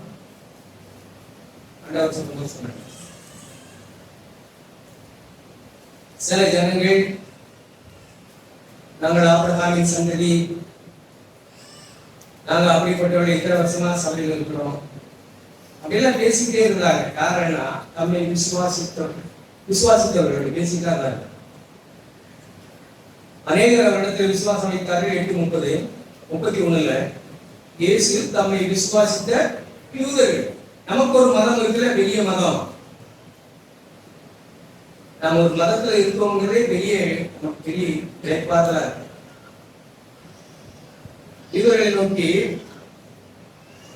சொன்னார், சத்தியம் 32 சத்தியத்தை அறிவீர்கள், சத்தியம் உங்களை விடுதலைன்னா என்னன்னா நமக்கு விடுதலை. பாவம் செய்கிற அடுத்து சொன்னா, பாவம் செய்கிற எவனும் பாவத்துக்கு, பாவம் செய்கிற யாரும் நம்ம அடிமைத்தனமா தான் இருக்கிறோம். நமக்கு ஜீவ புஸ்தகத்துல பேர் எழுதுன்னு நமக்கு தெரியல. அழிஞ்சு போற போஜனத்துக்காக நாம் தேடி திரிகிறோம். நான் அருள் பெற்றவன், இரக்கமற்றவன், பிதாவினால் போதிக்கப்பட்டவன், இயேசுவிடத்தில் வந்தவன், கிருபை பெற்றவன், அவர் என்னை இழுத்து கொண்டிருக்கிறார். ஆண்டவரே இவ்வளவு கிருபையை பெற்றவன் என்கிற உணர்வு இல்லாம நான் அழிஞ்சு போகிற போஜனத்துக்காக உணர்ந்திருக்கேன். என் பேர் ஜீவ புஸ்தகத்துல பேர் எழுதப்பட்டவன். இந்த ஊழியத்தில் இத்தனை காரியங்கள், ஆண்டவருடைய காரியங்களை நான் செய்திருக்கின்ற எல்லாத்தையும் மறந்து சின்ன சின்ன விஷயங்களை பெரிதுபடுத்தி நான் நீதிமான், நான் ரைட்டுன்னு காரியங்கள் வரும்போதுதான் தெரியுது. அது வரைக்கும் ஒண்ணு இல்லை. காரியங்கள் வரும்போதுதான் தான் நீதிமான்னு காட்ட ஆரம்பிக்கும். எல்லாம் அங்க காண்பிப்பாங்க, யாரு நீதி யார் நீதி இல்லைன்னு அங்க போய் தெரியும். அங்க பெரிய பெரிய ஆச்சரியம்லாம் இருக்கு. இங்க மனுஷனை நம்ம என்னோட செஞ்சிடலாம், அங்க பெரிய பெரிய சர்ப்ரைஸ் இருக்கும். நம்ம யாரெல்லாம் எப்படி எல்லாம் ஒண்ணுமே இல்லைன்னு நினைச்சோமோ அவங்க படிச்சு நிற்பாங்க. இங்க என்னமெல்லாம் பெருசுன்னு மனுஷனுக்கு முன்பாக நம்மளை நீதிமானா காட்டி இருந்தா அங்க ஒண்ணுமே இருக்காது. ஆண்டவரே நாங்க அப்படி இருக்க கூடாது, நாங்க அதுக்காக வரல. நாங்க ஒரு இடத்துல இருக்கோம், நிச்சய சிவனை அடையணும், அதை தருவேன்னு சொல்லி அப்படிப்பட்ட மகன் நான் இந்த அழிந்து போகிற போஜனத்துக்காக எனக்கு தேட வேண்டாம். ஆண்டவரே என் மேல திருப்தியா இருக்கணும், எல்லாரும் ஆண்டவருமாய் திரும்புவோம். நம்முடைய அழைப்பையும் தேவன் அழைத்த அழைப்பையும் தெரிந்து கொண்டதையும் இடத்துல நம்ம ஒப்பு கொடுத்ததையும் எவ்வளவு அருள் பெற்ற மக்கள், இறக்க பெற்ற மக்கள்னா இதை விட்டுட்டு இந்த அழிந்து போகிற போஷத்துக்காக இதை தேடிட்டு இருக்கிறனே. ஒண்ணு மட்டும் யோசி, இங்க உட்கார்ந்து உங்க பேர் ஜீவ புஸ்தகம் எழுதி இருக்கிற நிச்சயம் இருக்கா? நிச்சயம் இருந்தா நம்ம வீட்டுல சண்டையே இருக்காது. அப்படி நிச்சயம் இருந்தா நாம் நீதிமன்றம்தான் பிரச்சனையே, வேற ஒண்ணு இல்லை. எந்த பிரச்சனைக்கும் காரணம் ஒருவர் சரின்னு தன்னை நிரூபிக்கிறது தான். ஒண்ணும் என் பேர் ஜெபுஸ்தகத்தில் எழுதியிருக்க, நான் ரட்சிக்கப்பட்டிருக்கேன், கர்த்தருக்குள் சந்தோஷமா இருக்கு, அது போதாதான் எனக்கு. நான் நீதி, அவங்க நீதி, நான் நீதி நிரூபிக்கணுமா எனக்கு? நான் கர்த்தர் நிரூபிப்பாங்க அப்படின்னு நம்ம அமைதியா இருந்தோம். ஜீவபுஸ்தகத்துல பேர் எழுதப்பட்டிருக்க நிச்சயம் இருக்கா?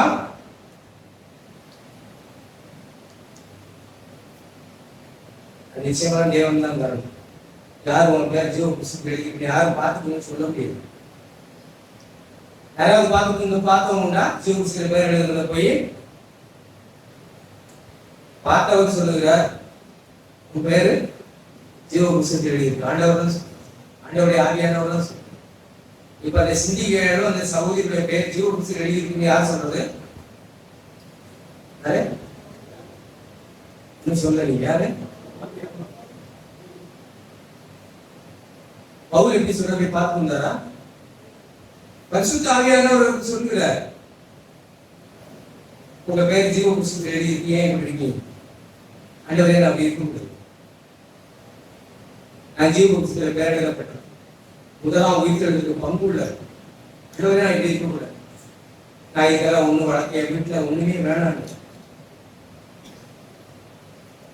நான் கர்த்தர் கூட சந்தோஷமா என் பாவம் மன்னிக்க உங்க பிள்ளை நாமம் கேட்கப்பட, நீ என் தகப்பன், நான் உங்க மகன் மகள், வேற என்ன எனக்கு வேணும் சந்தோஷம்? இந்த வட்டத்துக்குள்ள எவ்வளவு சந்தோஷம் இருக்காங்க. நான் நீதிமன்றத்துல எனக்கு சந்தோஷம், வழக்கு படுறதுல எனக்கு சந்தோஷம், என்னை நான் உத்தமனுக்கு நிரூபிக்கிற பெரிய சந்தோஷம். அதான் நீங்க இப்படிப்பட்ட நல்ல வாழ்க்கை எனக்கு தாங்க ஆண்டவரத்தை நான் ஒப்பு கொடுப்போம். தேவன மக்கள்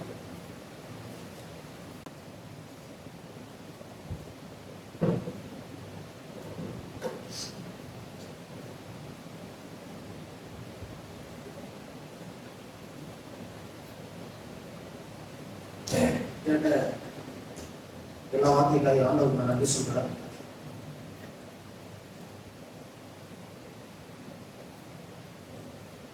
ஒருவன் கிறிஸ்துவுக்குள் இருந்தால், அந்த சொல்றாங்க, ஒருவன் கிறிஸ்துவுக்குள் இருந்தால் அவன் புது சிருஷ்டியா இருப்பான், அரசு எல்லாம் அவன்கிட்ட ஒழிஞ்சு போயிடும் சொல்றாங்க. கிறிஸ்துவுக்கு வெளியிலே இருக்கிறவனுக்கு புது சிருஷ்டி இருக்காது, அது ஆசையும் இருக்காது. ஆண்டவர் சொல்ற வார்த்தை இருக்கலாம். லாஸ்ட் நம்ம கேட்டது போல பிரிப்பியர்ல கர்த்தருக்குள் இருந்தா சந்தோஷம் இருக்கும்.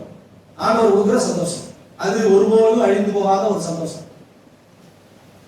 ஆனா கர்த்தருக்கு வெளியிலே ஒரு சந்தோஷம் இருக்கு, அதை அனுபவிக்கிறது எப்போதும் சந்தோஷமா இருக்கவே இருக்காது. அது நித்திய ஜீவனை நோக்கி நம்மளை நடத்தாது. பார்க்கும் பொழுது சந்தோஷம் வரும், நான் பார்க்கிற ஆசை நமக்கு இல்லை அப்படின்னு சொன்னா சந்தோஷம் எழுந்துடும். ஆனால் ஆண்டவருடைய அன்பு நம்மை நெருக்கியது, அது யார் உணர்ந்திருப்பா அப்படின்னு சொன்னாக்கா கிறிஸ்துவின் அருளை பெற்றவன், ஆண்டவர் தேவனுடைய அருளை பெற்றவன். யோவான் கேட்டது போல அவருடைய அருளை பெற்றவன் மாத்திரம்தான் எப்பொழுதும் கிறிஸ்து சந்தோஷமா இருப்பான். அவன் ஏன் அவன் எப்போதும் சந்தோஷமா இருக்கிறான் அப்படின்னாக்கா அவன் கிறிஸ்துக்குள்ளாய் பத்திரமாய் இருப்பான். என்னுடைய கவலையும் என்னுடைய தேவையும் பொறுப்பெடுக்கிற ஒருவர் இருக்கிறார் என்று நம்பிக்கையாய் அவன் சந்தோஷமா இருப்பான். அவ்வளவுதான், வேற எதுவுமே இல்லை. அதை மீறி ஒரு சில கவலைகள் வரும்போது அதை தொடர்ந்து சொல்றாரு ஆண்டவரே, நீ எல்லாவற்றையும் ஸ்தோத்திரத்தோடு ஜெபத்தினால் வேண்டுதலாலும் எனக்கு தெரியப்படுத்துங்க. அப்பொழுது எல்லா புத்திக்கு மேலான என்ன காரியம் இருந்தாலும் தேவ சமாதானம் ஒன்று இருக்குல்ல, அதை நான் தருவேன். அது கிறிஸ்து இயேசுக்குள்ளாய் உங்களை பாதுகாத்துக் கொள்ளும். அது எங்க பாதுகாத்தோம்னா வெளியில உள்ள காரியங்களால் திருப்தி அடைக்க பாதுகாத்துக் கொள்ளாது, இருதயத்தையும் சிந்தையையும் கிறிஸ்து இயேசுக்குள்ளாய் பாதுகாத்துக் கொள்ளும். அவன்தான் புது சிருஷ்டி, அவன்தான் புது மனுஷன். ஆனா அவர்தான் சொல்றான். நான் கேட்டது போல ஓசியாவின் புஸ்தகம்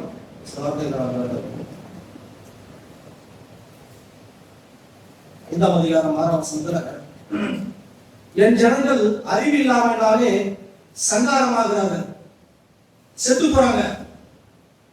புதிய நம்ம கேட்டது போல ரோமர் 1 வசனத்துல ஒரு வெளிச்சம் இல்லை அவங்களுக்கு. ஆவிக்குரிய வாழ்க்கை அவங்களுக்கு செத்து போனதா இருக்கு. அவர்களுக்கு தேவன் யாருன்னு நல்லா தெரியுது. ஆனா அவருக்கு செலுத்த வேண்டிய கனத்தையும் மரியாதையும் அதை எல்லாத்தையும் அவருக்கு செலுத்த தெரியாமல் இருந்து நம்முடைய சிந்தனையினாலே வீணரானார்கள். அப்படி வீணராக ஒரு சில மனுஷனுடைய இருதயம் ஒரு நன்றி இல்லாத உணர்வு இல்லாத போயிடுது. அப்போ அங்க இருள் அடைந்தது. அதுதான் இங்கே போட்டிருக்காங்க, ஜனங்கள் அறிவில்லாமல் செத்து போறாங்க, ஆவிக்குரிய வாழ்க்கையிலே செத்து போறாங்க.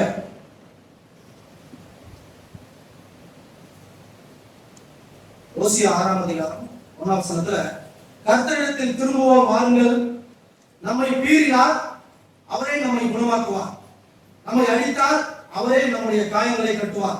2 நாட்கள் பின்பு அவர் நம்மை உயிர்ப்பிப்பார், 3ஆம் நாளிலே நம்மை எழுப்புவார். அப்பொழுது நாம் அவருடைய சமூகத்தில் பிழைத்திருப்போம். அவர் எழுப்புவார் நம்முடைய ஆவியை, செத்து போன ஆவியை அவர் எழுப்புவார். அப்பொழுது நாம் ஆவிக்குரிய வாழ்க்கையிலே தேவனை அறிகிற அறிவிலே விருத்தி அடைந்து பிழைத்திருப்போம். அப்பொழுது நாம் அறிவடைந்து கர்த்தரை அறியும்படி தொடர்ந்து போவோம், ஆண்டவரை அறியும்படிக்கு தொடர்ந்து போவோம். அப்போஸ்தலர் பவுல் சொன்னது போல, நான் அடைந்தாயிற்று முற்றிலும் தேறினேன் என்று என்னை நான் எண்ணுகிறதில்லை. கிறிஸ்து இயேசுவுக்காய் எதற்காய் பிடிக்கப்பட்டாலோ அதை ஆசையாய் தொடர்ந்து போகிறேன். நான் தங்கி இருக்கிறது இல்லை. தங்கி இருந்தா அங்கே ஒரு தேக்கம் வந்து அது சாக்கடையாய் மாறி போகுது, யாருக்கும் பயன் இருக்காது. ஓடி போற நீரோடை இல்ல, அது எல்லாருக்கும் பலன் தரும். ஆண்டவருக்கா சொல்லி அவருடைய வாழ்க்கையை நமக்குள்ளே வைத்திருக்கிறார். அப்படிதான் வாசனையாய் வீசும்படிக்கு அவரை அறிகிற அறிவிலே விருத்தி அடைந்து நாம் போகிற இடத்திலே அவர் வாசனையாய் வெளிப்படும்படிக்கு, நான் செத்து அவர் பிழைத்திருக்கிற அந்த வாழ்க்கையை பிறர் பார்க்கும்படிக்கு தேவன் அப்படிதான் நம்மை காட்ட விரும்புகிறார்.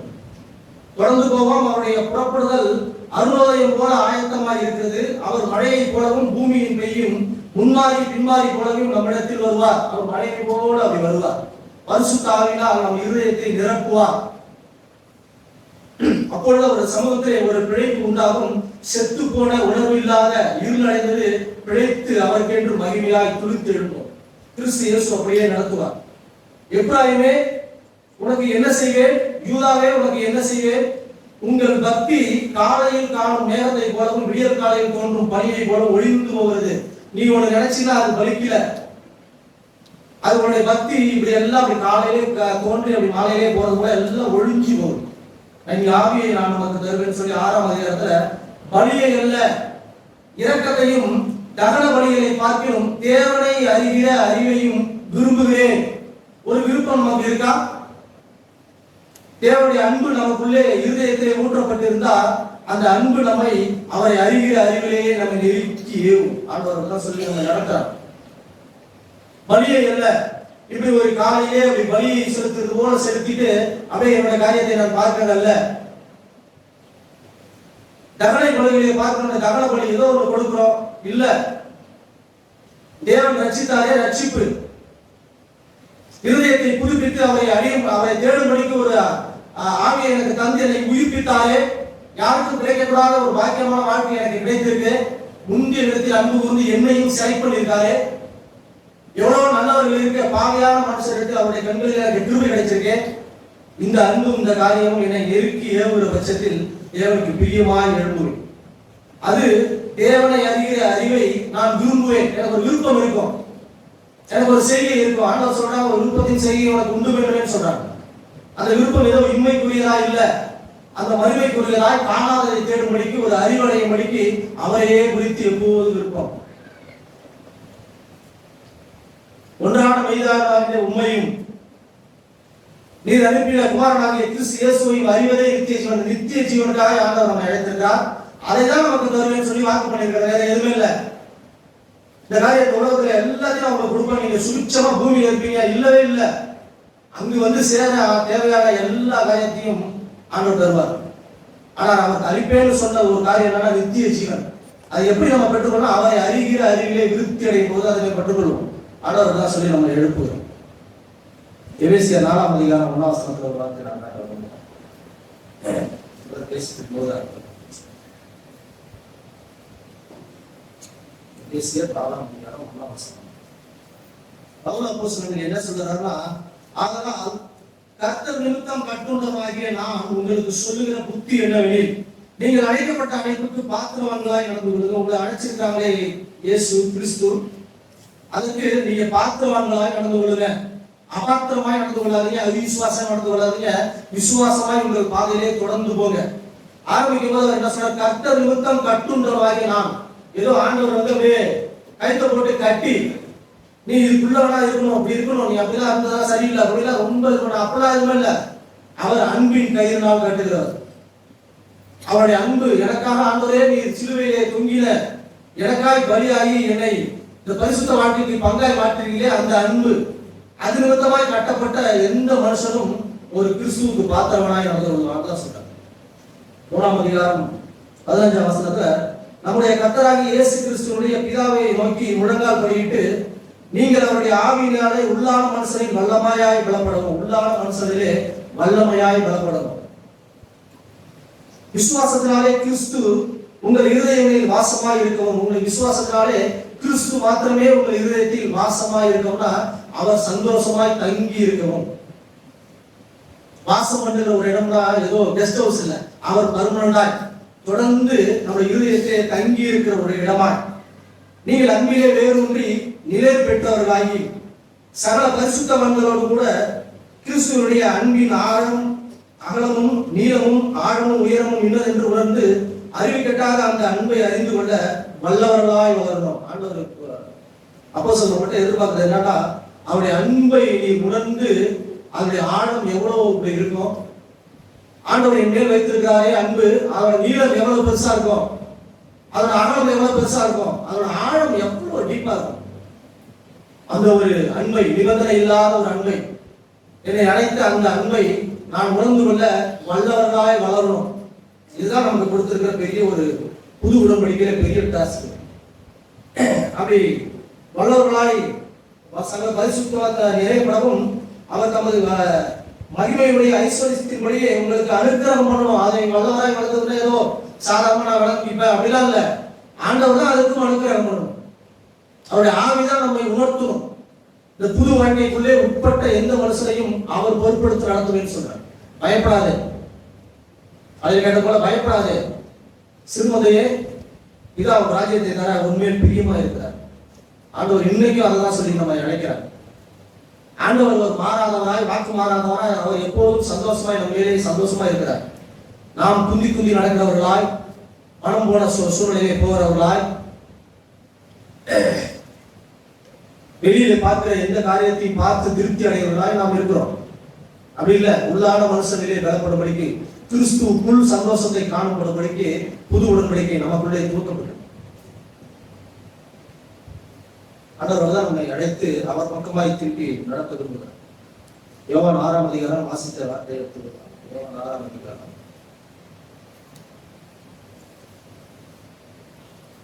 6:37 பிதாவானவர் எனக்கு கொடுக்கிற யாவும் என்னிடத்தில் வரும், என்னிடத்தில் வருகிறவனை நான் புறம்பே தருவதில்லை. பிதா கொடுக்கிற யாரா இருந்தாலும் இயேசுவிடத்தில் தான் போவாங்க. நித்திய ஜீவனை அடையும்படிக்கு அவரிடத்துல தான் போவாங்க. அப்படி வர்ற யாரா இருந்தாலும் நான் புறம்பே தள்ளுவதை நான் தள்ளுகிறதுல ஒருவேளை அப்படி வந்து இருப்பாங்களா? இல்லை, நான் சேர்த்துப்பேன், நான் அணைச்சிப்பேன், நான் அவரை அணைத்துக் கொள்வேன். அது என்னுடைய சித்தத்தின்படி அல்ல, என்னை அனுப்பினுடைய சித்தத்தின்படி செய்யவே நான் வானத்திலிருந்து இறங்கி வந்தேன். பிதாவை காண்பிக்க, என் தகப்பன் எப்படி இருக்கிறார் என்று பிள்ளைகளாகிய உங்களிடத்தில் நான் காண்பிக்க நானே இறங்கி வந்தேன். என்னை இல்லாமல் ஒருவரும் பிதாவை காண்பிக்க முடியாது. ஆண்டவர் மரித்து உயிரோடு எழுப்பும் போது மரியாதையிடம் சொன்ன வார்த்தை அதுதான், நான் என் பிதாவிடத்திற்கும் உங்கள் தகப்பனிடத்திற்கும் என் தகப்பனிடத்திற்கும் போகிறேன்னு சொன்னார். ஒரு அருமையான ஒரு வாக்கு ஆண்டவர் பண்ணி அவர் ஒரு பக்கமாக சேர்த்துக் கொண்டார். அப்பா பிதாவே என்று கூப்பிட தகுதி இல்லாத ஜனங்களை ஆண்டவர் மரித்து அந்த புது உடன்படிக்கையை அவர் ஒப்புரவாக்கினார். தலையாகிய கிறிஸ்து சரீரமாகிய சபையை எப்படி ஆயத்தப்படுத்தினார்னா இப்படிதான் ஆயத்தப்படுத்தி அவரோடு கூட நம்மை ஒப்புரவாக்கினார். அவரை அறிகிற, அவருடைய சுவாபத்தை அறிகிற, அவருடைய திவ்ய சுவாபத்திற்கு பங்குள்ளவர்களாய் மாறி அவரை போல மாறுவதே நித்திய ஜீவன். அதுதான் நமக்கு தருவேன் சொல்லி நம்மை அழைத்திருக்கிறார். அவர் எனக்கு தந்தவைகளில் ஒன்றையும் நான் இழந்து போக மாட்டேன். கடைசி நாளிலே அவைகளை எழுப்புவதே என்னை அனுப்பின பிதாவின் சித்தமாயிருக்க ஒரு சீஷனுக்கு தேவனை அண்டிக் கொண்டு சபையாய் கூடி வருகிற நமக்கு இந்த வார்த்தை இல்லாமல் வேற என்ன நம்பிக்கை உண்டு? ஒண்ணுமே இல்லை, நிச்சயமா இல்லை. ஆண்டவர் தான் சொல்றாங்க. 65 வசனத்துல நாம் கேட்டது போல, ஒருவன் என் பிதாவின் அருளை பெறாவிட்டால் என்னிடத்தில் வரமாட்டான் என்று இது நிமித்தமே உங்களுக்கு சொன்னேன். 12 பேர் இருந்தாங்க. ஒருத்தவன் பிதாவின் அருளை பெறாமலே போயிட்டான். அவன் இடத்துல மனசே இல்லை, அவனுக்கு வரவே இல்லை. நானும் எத்தனையோ அவனை கூட்டி சேர்த்து அவனை பார்க்க ஆசையா இருந்தார். கடைசியா கூட அவனை சேரியன்னு சொல்றது கூட நான் தயாரா இருக்கிறேன். ஆனால் அவன் ஆவி என்னோடு இல்லை. அவன் பிதாவில் அருளை பெறாமல் அவன் சாத்தான்குள்ளே அப்படி இருந்தான். 66 அது முதல் அவருடைய சீசர்கள் அநேகர்கள் அவரோடு கூட நடவாமல் பின்வாங்கி போனார். ஒரு சீசர்கள் கேட்டவுடனே பின்வாங்கி போறாங்க. அப்பொழுது இயேசு 12 நோக்கி, நீங்களும் போய்விட மனதா இருக்கிறீர்களோ என்றார். சீமோன் பேதுரு அவருக்கு பிரதியுத்தரமாக, ஆண்டவரே, யாரிடத்தில் போவோம்? நித்திய ஜீவ வசனங்கள் உம்மிடத்தில் உண்டே. இப்படி ஒரு கண்டுபிடிக்கிற மனுஷனுக்கு ஆண்டவர் சொன்ன வாக்கு நிச்சயமாய் நிறைவேறும். நித்திய ஜீவனை தருவேன்னு சொன்னாரே, அந்த நித்திய ஜீவன் யாரிடத்தில் இருக்கு அப்படின்னு பார்க்கிற ஒரு ஆவியை அடைந்த மனுஷனுக்கு நிச்சயமாய் அவரை போலவே மாறும். கிறிஸ்துவுடைய சுவாபமே அவனுக்குள்ளே வந்து தங்கி இருக்கும். அவன் பூமியில் பரலோகத்திற்கு போய் யாரையோ அல்ல, கிறிஸ்துவையே பார்க்க போவான். எனக்கென்று அளிக்கப்பட்டு எனக்காய் என்னுடைய பாவத்திற்காய் நீர் எல்லா பரிகாரையும் ஏற்றுக்கொண்டீங்க ஆண்டவரே, உண்மை நான் பார்க்க ஆசையாய் வந்திருக்கிறேன். அதை தவிர எனக்கு எந்த ஒரு விருப்பம் இல்லை ஆண்டவரே. அதற்கு ஆயத்தப்படுத்துகிறவர் கர்த்தரே, அதை ஆயத்தப்படுத்துகிறார் என்று அச்சாரத்தை தந்தவரும் அவரே. எனக்குள்ளே பேசி எனக்குள்ளே உலாவி உள்ளான மனுஷர்களே அவரை மகிமைப்படுத்தும்படிக்கு பலப்படுத்துகிறவரும் அவரே. அப்படிதான் ஆண்டவர் அப்படி நம்மை தொடர்ந்து அவர் பக்கமாக நடந்துகிறார். பவுல் அப்போஸ்தலன், இங்க பேதுரு அப்போஸ்தலன் அப்படிதான் கண்டுபிடித்தார். யாரிடத்தில் நாங்கள் போவோம்? நாங்க எங்க போனாலும் எங்களுக்கு எல்லாம் கிடைக்காதவரே, நித்திய ஜீவன் உம்மிடத்தில் தான் இருக்கு, நாங்க எங்க போவோம்? அப்படி ஒரு வெளிப்பாடை பெற்ற மனசர்களாய் ஜனங்களாய் ஆண்டவரத்தில் கூடி சேர்க்கும்படிக்கு ஆண்டவர் நம்மை அப்படி கிருபையாய் கூட்டி சேர்க்கிறார். அவர்கள் ஓசியாவை கேட்டது போல அவர்கள் அழிந்து போகிறதுக்கு அல்ல, அவர் சங்காரமாகிறதுக்கு அல்ல, அவர் உயிரடைய, உயிர்ப்பிக்க, அவரை புதுப்பிக்க தேவன் அப்படி தொடர்ந்து அப்படி நம்மை நடத்துகிறார். ஒரு வார்த்தை நாம் பார்க்கிறேன். 2 பேருக்கு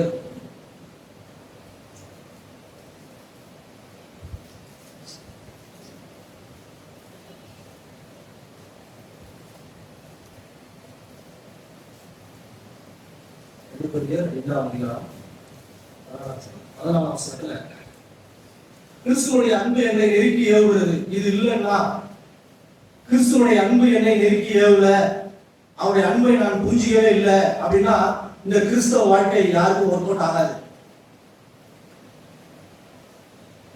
நான் ஒன்று செஞ்சிருவேன், அப்பப்போ இந்த சூழ்நிலை வரும்போது நான் ஆண்டவரை பிடிச்சிப்பேன், அப்படியே தேவைகளை எல்லாத்தையும் சந்திச்சு அப்படி யோவான் ஆண்டவர் சொல்றாங்க. அப்படிதான் நீங்க எதுக்காக வந்து என்னை தேடி வரீங்க? அற்புதத்தை கேட்டதால அப்பம் புசித்து திருப்தியானதுனாலே என்னை பார்த்து வரீங்க. அற்புதத்தை பார்த்தனால அற்புதம்னா ஏதோ வெளியில செய்கிற அற்புதம் அல்ல, நான் தான் அந்த அற்புதம். பாவத்தை போக்க ஒரு பலியாய் தேவனாய் இருந்த நான் மனுஷனாய் பூமிக்கு வந்தேனே, நான் தான் அந்த அற்புதம். என்னை பார்க்க உங்க மனசு ஆசையா இல்லை அப்படின்னு ஆண்டவர் சொல்றார். நாம் கிறிஸ்துவை ஆதாயப்படுத்திக் கொள்ள கிறிஸ்துவனால் பிடிக்கப்பட்ட ஒரு ஜனம், ஒரு கூட்டம், அவருடைய சொந்த பிள்ளைகள். ஆண்டவர் தான் நம்மை ஒரு சின்ன கூட்டமாய் வச்சிருக்கார். அவர்களுக்கு வேற எந்த நம்பிக்கையா இருக்காது, அவர் மேல் அவர் தான் நம்பிக்கை. மீதியான கொஞ்சம் கூட்டம் இருக்கும், அவர்கள் கர்த்தரையே நம்பி இருப்பாங்க. அவர்கள் வாயில் பொய் இருக்காது, அநியாயம் இருக்காது. அவர்கள் எல்லாத்தையும் விட்டுட்டு புது சிருஷ்டியாய் மாற்றப்பட்டிருப்பாங்க. ஒரு மனுஷன் புது சிருஷ்டியாய் மாற்றப்பட்டிருக்கான் அப்படின்னா அவனுக்கு என்ன அடையாளம்னா, அவன் எப்போதும் கிறிஸ்துவையே ஆதாயப்படுத்திக் கொள்ள விரும்புவான். அவன் எப்போதும் பரிசுத்தத்தையே லாபமாய் நோக்கி நடந்து கொள்ள விரும்புவான். அவனுக்கு ஒரு விருப்பமும் செய்ய இருக்கும். அதுல அநேக குறைகள் இருக்கும், அநேக தடுமாற்றம் இருக்கும், அநேக வீழ்ச்சிகள் இருக்கும், எல்லாம் இருக்கும். ஆனால் விசுவாசமாய் தொடர்ந்து அவர் முன்னேறவே விரும்புவான். இந்த வார்த்தை அவனுக்கு புளிச்சு போனதா இருக்காது, ஆசையா இருக்கும். அதான் சொல்றாங்க.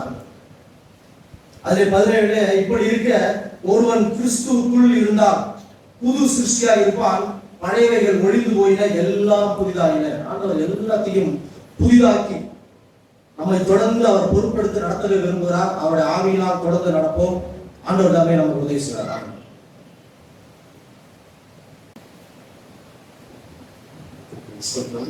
பேசுகிற வார்த்தைகளுக்காக நாம் நன்றி செலுத்தோம். நம்ம ருசியா 4:6 பார்த்தோம். ஜனங்கள் அறிவில்லாமையால்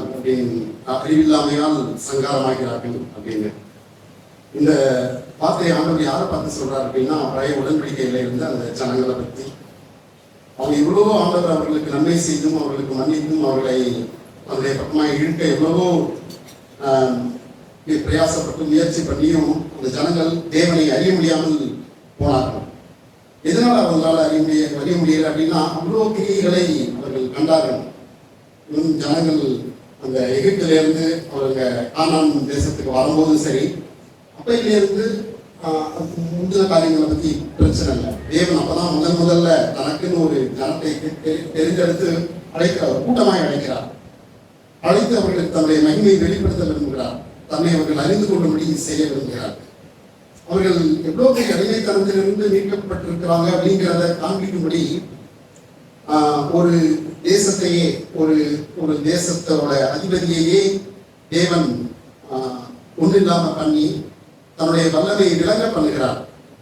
ஆனா இவ்வளவு அற்புதங்களை கண்ட போதும் அதுக்கப்புறம் பார்த்தோம், அவங்க அந்த வனாந்தரத்தின் வழியாய் நடந்து போன போது அவர்களுக்கு குறைவுப்பட்ட எல்லாவற்றையும் ஆண்டவர் நிவர்த்தி செய்கிறார். தாகம் வந்த போது, சாப்பாடு இல்லாத போது, வஸ்திரங்கள் தேயாம, வஸ்திரங்கள் பழசாகாம, செருப்பு தேயாம, வெயிலுக்கு இரவுல எந்த பாதிப்பும் வராம, எந்த அளவுக்கு அற்புதமான கிரியைகளை ஆண்டவர் செய்து அவர்களை நடத்துகிறார். ஒரு கட்டத்தில் இறங்கி வந்து அவர்களோடு பேசவும் செய்கிறார். தன்னுடைய மகத்துவத்தை அவர்கள் பார்த்து, ஆண்டவரே அப்படின்னு சொல்லிட்டு அவர்கள் தன்னை அறிந்து கொள்ளணும் அப்படின்னு சொல்லிட்டு தேவன் அநேக காரியங்களை முன்னெடுக்கிறார். எல்லாத்துக்கும் பின்னாடி அப்பவும் சரி இப்பவும் சரி தேவன் செய்கிற ஒரு பெரிய காரியம் என்னன்னா, அதுக்கு பின்னாடி இருக்கிற நல்ல நோக்கம் என்ன அப்படின்னா, தேவனுக்கு இருந்த நல்ல நோக்கம் அவர்கள் தன்னை அறிந்து கொள்ளணும் அப்படிங்கிறதான். ஆனால் அவர்களோ அதை குறித்து ஒரு அக்கறையும் எடுத்துக்கொள்ளாம போனாங்க. நாம அந்த அவங்க வந்து அவங்களுக்கு எவ்வளவு நன்மைகளை செய்தும் தேவன் அவங்க கண்டுகொள்ளலை. மாறா என்ன பண்ணாங்க, தங்களுடைய சிந்தனையினாலே, நம்ம முதல்ல கேட்டோம் புதிய வேலையில, தங்களுடைய சிந்தனையினாலே அவங்களுக்குன்னு ஒரு விக்கிரகத்தை தெரிந்து கொண்டார்கள். மோசே அவர்களை வழி நடத்திட்டு வந்தான். மோசே வந்தாரு. மோசே வழி நடத்திட்டு வரும்போது அவர் ஆண்டவரை பார்க்க போயிட்டாரு. ஆண்டவரை பார்க்கறதுக்காக சீனாய் மலையில ஏறி 40 நாள் உபவாசம் பண்ணி அங்க போயிட்டாரு. அவரோட வந்த ஜனங்கள் மோசையை நடத்திக்கிட்டு வந்த வரைக்கும் ஏதோ எப்படியோ வந்துட்டாங்க. ஆனா அவர் இல்லாத அந்த 40 நாள் அவங்க தேவனை, அந்த கிரியைகளை, தேவன் செய்த அத்தனை கிரியைகளின் மூலம் தேவனை அவர்கள் கண்டு கொள்ளாததினால, தன்னுடைய தேவன் எப்படிப்பட்ட வல்லமை உள்ளவர், எவ்வளவு பெரிய அற்புதமான தேவன், இவர் நமக்கு போதும் அப்படின்னு அவங்க தன்னுடைய வாழ்க்கையை அவர்கிட்ட கொடுக்காம மோசையை மட்டும் பார்த்ததுனாலயோ என்னமோ தெரியல. ஆனா தேவனை அறிந்து கொள்ளாதனால என்ன நடக்குது, எங்களுக்கு ஒரு தேவன் வேணும், மோசே அவ்வளவுதான், தேவன் எங்க மோசே இல்லைன்னா அங்க தேவன் இல்லை. அவங்களை பொறுத்த வரைக்கும் மோசே தான் தேவன். மனிதர்கள் மூலமாய் நாம் தேவனை பார்க்கிறோமா, இல்ல மனிதர்கள் நம்மை தேவனிடம் நடத்தும் போது நாம் தேவனை அறிந்து கொள்கிறோமா அப்படிங்கிறத நாம் கேட்டு பார்க்கணும். நமக்கும் தேவனுக்கும் நடுவுல மனிதர்கள் தான், தேவ மனிதர்கள் தான் நிற்கிறாங்க. இங்க தேவ மனிதர்கள் ஒன்று சொன்னாதான் தேவன் நமக்கு அப்படின்னு இருக்கிறோமா? ஆனால் நம்மை தேவ மனிதர்கள் மூலமாய் ஆண்டவர் நடத்த விரும்பும் போது நாம் தேவனை கண்டுகொள்ள விரும்புகிறோமா? அங்க அதான் நடந்துச்சு. ஆரோனை பார்த்தாங்க. அந்த ஆரோனு கூட தேவனுடைய மகிமை அறிந்து கொள்ள முடியவில்லை. மாறா அந்த ஜனங்களுடைய இஷ்டத்துக்கு, அவங்களுடைய விருப்பத்துக்கு ஒரு விக்கிரகத்தை உண்டு பண்ணுகிறார். பார்க்கும்போது நமக்குன்னு நம்முடைய சொந்த கிரியைகளை நம்முடைய காரியங்களை முன்னிறுத்தி தேவன்கிட்ட போனோம் அப்படின்னா தேவனை நம்மளால பார்க்க முடியாது. பழைய உடன்படிக்கையா இருந்தாலும் சரி, புதிய உடன்படிக்கையா இருந்தாலும் சரி, தேவனை அறிந்து கொள்ளாம நாம் இருந்து விட முடியும். அன்னைக்கு அந்த நாட்கள்லேயே இன்னைக்கு நம்ம புதிய உடன்படிக்கையை பத்தி கேட்டோம். நமக்கு ஒரு இருதயம் கொடுக்கப்பட்டிருக்கிறது. தேவனை அறிவதற்கு நமக்கு ஒரு இருதயம் கொடுக்கப்பட்டிருக்கிறது. 31 அந்த 34 தான் படிச்சோம்.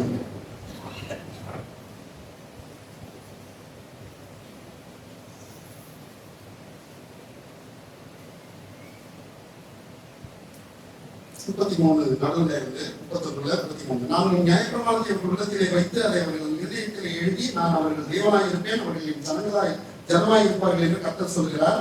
ஒருவன் தன் அயலானையும் ஒருவன் தன் சகோதரனையும் நோக்கி கர்த்தரை அறிந்து கொள் என்று பொறுப்பதில்லை. அவர்களில் சிறியவன் முதல் பெரியவன் மட்டும் எல்லாரும் என்னை அறிந்து கொள்வார்கள் என்று கர்த்தர் சொல்கிறார். நான் அவர்கள் அக்கிரமத்தை மன்னித்து அவர்கள் பாவங்களை நீ நினையாதிருப்பேன். தேவன் நம்முடைய அக்கிரமத்தை மன்னித்து நம்முடைய பாவங்களை நினையாதிருப்பதற்கு முன்பாக ஒரு காரியம் வருகிறது. என்னன்னா, தேவனை அறிந்து கொள்வது. இந்த தேவன் எனக்கு சமாதானத்தை கொடுக்க முடியும், இந்த தேவன் எனக்கு சௌக்கியத்தை உண்டு பண்ண முடியும், இந்த தேவன் என்னை வழிநடத்த முடியும், எந்த கஷ்டத்தையும் பொருட்படுத்திக் கொள்ள முடியும், தேவன் என்னை எல்லா சூழ்நிலைகளிலும் கடந்து செல்ல சுகமாய் கடந்து செல்ல வைக்க முடியும் அப்படின்னு சொல்லிட்டு முதல்ல தேவனை நாம் அறிந்து கொண்டுட்டோம் அப்படின்னா அப்பதான் அந்த ஒரு உடன்படிக்கை நிஜமாகுது. அன்னைக்கு அவங்களுக்கு அது கொடுக்கப்படலை. இந்த ஓசியாவில் ஆண்டவர் சொல்லும் போது அந்த ஜனங்களுக்கு அப்படி இல்லை. தேவனை அறிந்து கொள்வதற்கான ஒரு வாய்ப்பு அவங்களுக்கு கிடைக்கல. அவர் ரொம்பவும் எதிர்பார்க்கல. நான் உங்களுக்கு இவ்வளவு நன்மைகளை செய்கிறேன், நான் தேவன் அப்படின்னு விசுவாசிங்க, ஏன் பின்னாடி வாங்க, என்னை மட்டும் தேவன் நம்புங்க, உங்களுக்கு விக்கிரகத்தை உண்டு பண்ணாதீங்க, நான் இப்படி ஓய்வுனால ஆசிரியர் சொல்லியிருக்கேன் அதை செய்யுங்க. ஆனாலும் அவங்களுடைய இருதயம் அவருடைய கட்டளைகளின் மேல் சரியா தங்களை அவருடைய கட்டளைகள் கீழ்ப்படிய அவர்களால் முடியவில்லை. காரணம் அவருக்கும் தெரியும். பெருசா அவங்க எதிர்பார்க்கல, நீங்க எப்படியே முழு பொருட்காட்டடா, நீங்க முழுதுமா அப்படின்னு சொல்லிட்டு நம்மகிட்ட ஆண்டவர் எதிர்பார்க்க நீதி போல இல்லை. ஆனா அந்த விஷயத்தையும் அவங்களால செய்ய முடியல. தேவனே நீ மகத்துவமானவர் அப்படின்னு அவங்க அந்த ஜனங்களுக்கு முன்பாக அறிக்கை செய்ய முடியல. தங்களுடைய சொந்த வழியில் போனார்கள். இப்ப தேவன் என்ன பண்ணியிருக்கார், நீங்க உங்களுக்கு சொந்த வழிதான், அதே மாம்சம் தான் நமக்கும். ஆனா தேவன் நமக்கு ஒரு இருதயத்தை கொடுத்திருக்கிறார், உண்மையான இருதயத்தை கொடுத்திருக்கிறார். ஆவி, தன்னுடைய ஆவியை நாம் கீழ்ப்படியும்படி, நாம் நம்மை அவரை பிரியப்படுத்தும்படிக்கு ஒரு ஆவியை, ஒரு பலத்தை நமக்கு ஆண்டவர் உண்டு பண்ணியிருக்கிறார். அப்படிப்பட்ட நாம் அவரை அறியாமல் இருந்தோம்னா நமக்கு இவ்வளவு பெரிய ஆக்கினை உண்டு. நாம் அறியாமல் போகப்பட முடியும். எப்படின்னா யோவான் 36 நான் கேட்கும்போது, நான் 37 பிதாவானவர் எனக்கு கொடுக்கிற யாவும் என்னிடத்தில் வரும், என்னிடத்தில் வருகிறவரை நான் பொறுப்பை தருவதில்லை. 2 காரியம் இருக்கு. பிதாவானவர் நம்மை தேவன்கிட்ட கொடுக்கிறார், அதுக்கப்புறம் நாம தேவன்கிட்ட போறோம். 2 விஷயம் நடக்குது. யாருக்கிட்ட? இயேசு கிறிஸ்து கிட்ட நாம போறோம். அப்ப பிதாவானவர் நம்மை கொடுத்திருக்கிறார், நாம இயேசு கிறிஸ்து கிட்ட போறோம். ஏன் அப்படின்னா, பிதாவானவர் எனக்கு கொடுத்திருக்கிற யாவும் என்னிடத்துல வரும், அதனால நீங்க என்கிட்ட வர்றீங்க, அப்ப நான் உங்களை புறமே தள்ள மாட்டேன் அப்படின்னு ஆண்டவர் சொல்றார். இப்போ நாம தேவன்கிட்ட வந்திருப்போம் அப்படின்னு சொல்றோம், தேவனை அறிந்து கொண்டிருப்போம் அப்படின்னு சொல்றோம். இப்ப பிதாவானவர் நம்மை தெரிந்தெடுத்துதான் நாம் தேவன்கிட்ட போயிருப்போமா, இல்ல ஏதோ ஒரு காரியத்துக்காக, என்னுடைய சரீர பிரகாரமான தேவைக்காக, இல்ல என்னுடைய உலக பிரகாரமான ஆசீர்வாதத்துக்காக நான் தேவன்கிட்ட போறேனா? அப்படிப்பட்ட நிச்சயம் எனக்கு இருக்கா? பிதாவான ஆண்டவரே, நீங்க என்னை தெரிந்தெடுத்து இயேசு கிறிஸ்து கிட்ட என்னை நீங்க கொடுத்திருக்கீங்க, என்னுடைய பிள்ளையா இல்ல நீங்க நான் உண்மை அறிந்து கொள்ளும்படிக்கு என்னை உங்களுக்கு வெளிப்படுத்தி இருக்கீங்க. உண்மையிலேயே நான் கேட்ட போது நான் அடிக்கடி இப்படிதான் அதை ரிப்பீட்டடா நான் நினைக்க விரும்புறேன். நமக்குள்ள இருந்து தேவன் ஒரு காரியத்தை செய்யாம அது தேவனுடைய சித்தமா இருக்காது. நாம் ஆண்டுடைய சித்தத்தின்படி செய்யணும் அப்படின்னா தேவன் நமக்குள்ள இருந்து நம்மை உற்சாகப்படுத்தணும். மாறா நான் பிறரை பார்த்து, மனுஷரை பார்த்து, இல்ல எனக்கு ஒரு காரியம் வேணும், அவங்க அப்படி சுபிக்ஷமா இருக்காங்க, அப்படி சந்தோஷமா இருக்காங்க, நான் அது போல இருக்கணும்னு சொல்லிட்டு நான் ஒரு காப்பி அடிக்கிற ஒரு வாழ்க்கையை வாழ்ந்தேன் அப்படின்னா அதுல ஒரு தொய்வு இருக்கும், ஒரு சோர்வு வந்துடும். தேவன் என்னை உற்சாகப்படுத்த முடியாது. ஒருவேளை நாம் அப்படி இருந்தோம்னா, தேவனே என்னை உற்சாகப்படுத்தும், என்னை உள்ளிருந்து உந்தி தள்ளுங்க ஆண்டவரே, உங்களுடைய ஆவியால் என்னை நிரப்புங்க ஆண்டவரே. நாம் நேர்மையா தேவன்கிட்ட கேட்கறது தான் தேவன் எதிர்பார்க்கிறார். அப்படி நாம் கேட்கும் போது தேவன் தன்னை நமக்கு வெளிப்படுத்த நாம் நம்மை கொடுக்கும் போது தேவன் நமக்கு ஒரு கிரியை செய்ய முடியும். இப்போ நாம் இன்னொரு விஷயத்தை நான் சொல்ல விரும்புகிறேன். கலாத்தியர் 4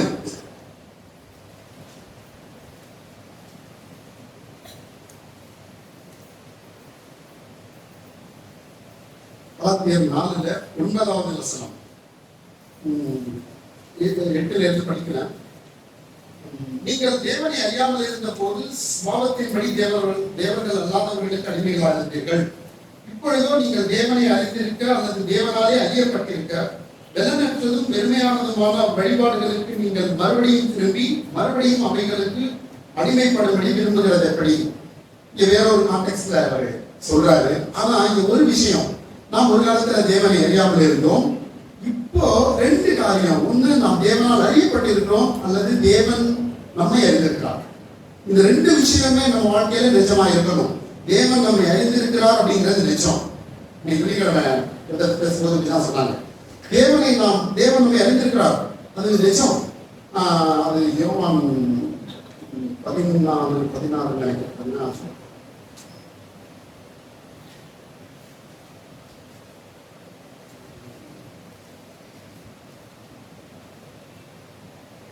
சரி, அப்புறம் பார்க்கலாம். ஆனா தேவன் நம்மை அறிந்திருக்கிறார். நாம் தேவனை அறிந்திருக்கிறோமா அப்படிங்கிறத நாம கேட்டு பார்க்கணும். இங்க 2 விஷயத்தை சொல்லியிருக்காரு. எப்படி சொல்றாருன்னா, அல்லது அப்படின்னு போறாரு. ஏதாவது உண்டாவும் உங்கள்கிட்ட இருக்கா? அதாவது தேவன் உங்களை அறிந்திருக்கிறார் அல்லது தேவனாலே அறியப்பட்டிருக்க. இப்ப தேவனாலே அறியப்பட்டிருக்கிறது எப்படின்னா, இங்க தேவன் நம்மை நம்பி போன வாரம் நினைக்கிறோம், போன வாரம் இந்த வாரம் விஷயத்தை கேட்கும் போது தேவன் உங்களை அவர்களை நம்பி இணங்கவில்லை. ஏன் அப்படின்னா, அவங்க விசுவாசிக்கல. அவங்க ஏதோ ஒரு காரியத்துக்காக வந்தாங்க. எதுக்காக? தங்களுக்கு ஒரு ராஜா வேணும், தங்களுடைய கஷ்டங்கள் தீரணும், தங்களுக்கு அடிமை தேசத்துல தாங்கள் மீட்கப்படணும் அப்படிங்கிறதுக்காக இவர் நமக்கு வந்தா நினைச்ச நேரம் நமக்கு சாப்பாடு கொடுக்கிறாரு, இவ்வளவு அற்புதங்களை செய்யறாரு, நம்ம தேவைகள்லாம் சந்திக்கிறாரு. இவர் நமக்கு வந்துட்டா ராஜாவா வந்துட்டா நம்ம எதுக்காக கவலைப்படாது. இதுவரைக்கும் பார்த்த ராஜாக்கெல்லாம் சாதாரண மனுஷங்க தான், ஆனா இவர் இவ்வளவு பெரிய இதா இருக்காரே அப்படின்னு சொல்லிட்டு அவரே ராஜாவாக்க அவங்க முயற்சி பண்ணாங்க. அப்ப அவங்களை நம்பி அவர் இணங்கவில்லை. ஏன் அப்படின்னா, அவங்களை பற்றி அவர் அறிந்திருந்தபடியால், அவங்களை பத்தி அவருக்கு தெரிஞ்சிருந்தது. இதுக்காக தான் தன்னை ராஜா பார்க்கறாங்க, ஆக்கு விரும்புறாங்க அப்படின்னு. ஆனா அவரை தேடி வந்த அந்த சீஷர்களுடைய இதயத்தை அவர் அறிஞ்சிருந்ததுனால அவங்க அப்போஸ்தலர்கள் அவங்களை தன்னோட சேர்த்து கொண்டார். அவங்க ஏதோ ஒரு நல்ல நோக்கத்துக்காக வர்றாங்க. அவருடைய இருதயம் புரிந்திருந்தது. அவர்களை அவர் தேடி போனார். தன்னை தேடுவத அவர்களுக்குள்ள ஒரு வெறுமை இருந்தத, அவர்கள் தேவனை இன்னும் அறிந்து கொள்ளணும் ஒரு தானம் அவங்களுக்குள்ள இருந்தத அவர் கண்டுபிடித்தார். அவர்களை தேடி போனார். இப்படிப்பட்ட அறிதல் தேவனை அறிதல் அவங்களுக்குள்ள அன்னைக்கு இல்லை. அதனால அவர்களுக்கு நம்பி இணங்கவில்லை. அதுதான் இங்க பார்க்கிறோம். தேவனாலே அவர்கள் அறியப்பட்டிருக்க, அப்படி தேவன் நம்மை அறிந்து கொள்ளும்படிக்கு, நாம் தேவனால் அறியப்பட்டிருக்கும்படிக்கு நாம் நம்மை தேவனுக்கு ஒப்புக்கொள்கிறேன். என்னுடைய விருப்பங்கள் வேறே, என்னுடைய விருப்பங்கள் இன்னும் உணவு சம்பந்தப்பட்ட அந்த ஜனங்கள் பழைய உடன்படிக்கைகள் இருந்தால் இஸ்ரவேல் ஜனங்களுக்கு இருந்தால் அந்த காரியம் போல, ஆண்டவரே எனக்கு நீர் போதும். ஒரு பாட்டு பாடணும் நினைக்கிறேன், 2வது பாட்டு, தேவனே நீங்க எனக்கு போதும் அப்படின்னு சொல்லிட்டு நம்முடைய விருப்பங்களை, அது நமக்கு விருப்பம் வராதுதான், நிச்சயமா அது சாத்தியம் இல்லாத ஒரு காரியம். தேவன் புதாத வாசலை பெற்ற நம்முடைய சுய விருப்பத்தை மட்டும் செய்ய விரும்புகிற நமக்கு தேவனை பற்றிய ஒரு உணர்வோ, தேவனை பற்றி அறிகிற அறிவோ பெற்றுக்கொள்ள நம்முடைய இதயம் ஒருபோதும் சம்மதிக்காது. ஆனா அதை நாம் கண்டுபிடித்து, தேவனே உங்ககிட்ட நான் வருகிறேன், என்னை நான் கொடுக்கிறேன், எனக்கு இப்படிப்பட்ட பலகீனம் இருக்கு, என்னை கொஞ்ச நேரம் உட்கார்ந்து உங்களுடைய வேதத்தை படிக்கவோ, உங்களுடைய வார்த்தைகளை கேட்கவோ, உங்களை கொடுத்து தியானிக்கவோ, எனக்கு செய்த நன்மைகளை நான் பட்டியலிட்டு அதற்கு நன்றி செலுத்தவோ இல்லை நீ அடைந்த பாடுகளை பார்த்து ஆண்டவரே நான் இப்படிப்பட்ட பாடுகளை எனக்காக பட்டியேன், நான் என்னுடைய இதயத்தை மட்டும் கொடுக்கணுமே அப்படின்னு சொல்லிட்டு அவருடைய பிரசனத்துக்குள்ளாக நமக்கு போகவோ நமக்கு விருப்பம் இருக்காது. ஆனா அப்படி குறை இருக்கும்போது ஆண்டவரே இப்படி நான் குறைப்படுகிறேன் நேர்மையாக நம்மகிட்ட போகும்போது தேவன் நமக்கு இணங்கி வருவார். அவரால் நாம் அறியப்படுவோம். இல்லை அவரை குறித்து நாம் அறிந்திருக்கிறோமா, தேவனை நாம் அறிந்திருக்க தேவன் இப்படிலாம் இருக்கார் அப்படின்னு அவர் வெளிப்படுத்தாமல் நம்மளால அறிய முடியாது. இதுல தேவன் நாம் அறிகிறது ஒண்ணு, தேவன் வெளிப்படுத்தினால்தான் நமக்கு தேவன் அறிந்து கொள்ள முடியும். அல்லது தேவனால் அறியப்பட்டிருக்க இந்த பிள்ளை நான் என்ன சொன்னாலும் எப்படி இருந்தாலும் என்கிட்ட வந்து என்னோட ஆடு இது எப்படி இருந்தாலும் என்னை விட்டு போகாது அப்படின்னு சொல்லிட்டு அன்னைக்கு செம்மையார் எல்லாரை பத்தி நான் கேட்கிறோம். இது இது ஒரு செம்மையானா என்னால இதை பார்க்க முடியும் அப்படின்னு சொல்லிட்டு தேவன்கிட்ட நம்ம திருப்ப முடிகிற ஒருவராய் நாம இருந்தோம் அப்படின்னா நாம் அப்படிப்பட்ட ஒரு இடத்துக்கு தான் தேவன் நம்மளை வரணும்னு நினைக்கிறார். ஒரே ஒரு வசனத்தை மட்டும் சொல்லிட்டு நான் போறேன். பிலிப்பியர் 3வது அதிகாரத்துல இவ்வளவு பெரிய பவுல் அவ்வளவு பெரிய அப்போஸ்தலன், தேவன் தனக்கு தனிப்பட்ட விதத்தில் வெளிப்படுத்தி இருக்கிறார். அநேக சத்தியங்களை தேவன் இயேசு கிறிஸ்து இங்க வெளிப்படுத்தாத நேரடியாக வெளிப்படுத்தாத அநேக சத்தியங்களை பவுல் மூலமாக வெளிப்படுத்தி இருக்கிறார்.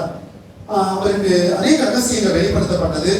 அப்படிப்பட்ட பவுல் அவருடைய நோக்கம் என்ன அப்படின்னா 10வது வசனத்துல இப்படி நான் 3:10 இப்படி நான் அவரையும் அவருடைய உயிர்த்தெழுதலின் வல்லமையையும் அவருடைய பாடுகளின் ஐக்கியத்தையும் அறிகிறவர்.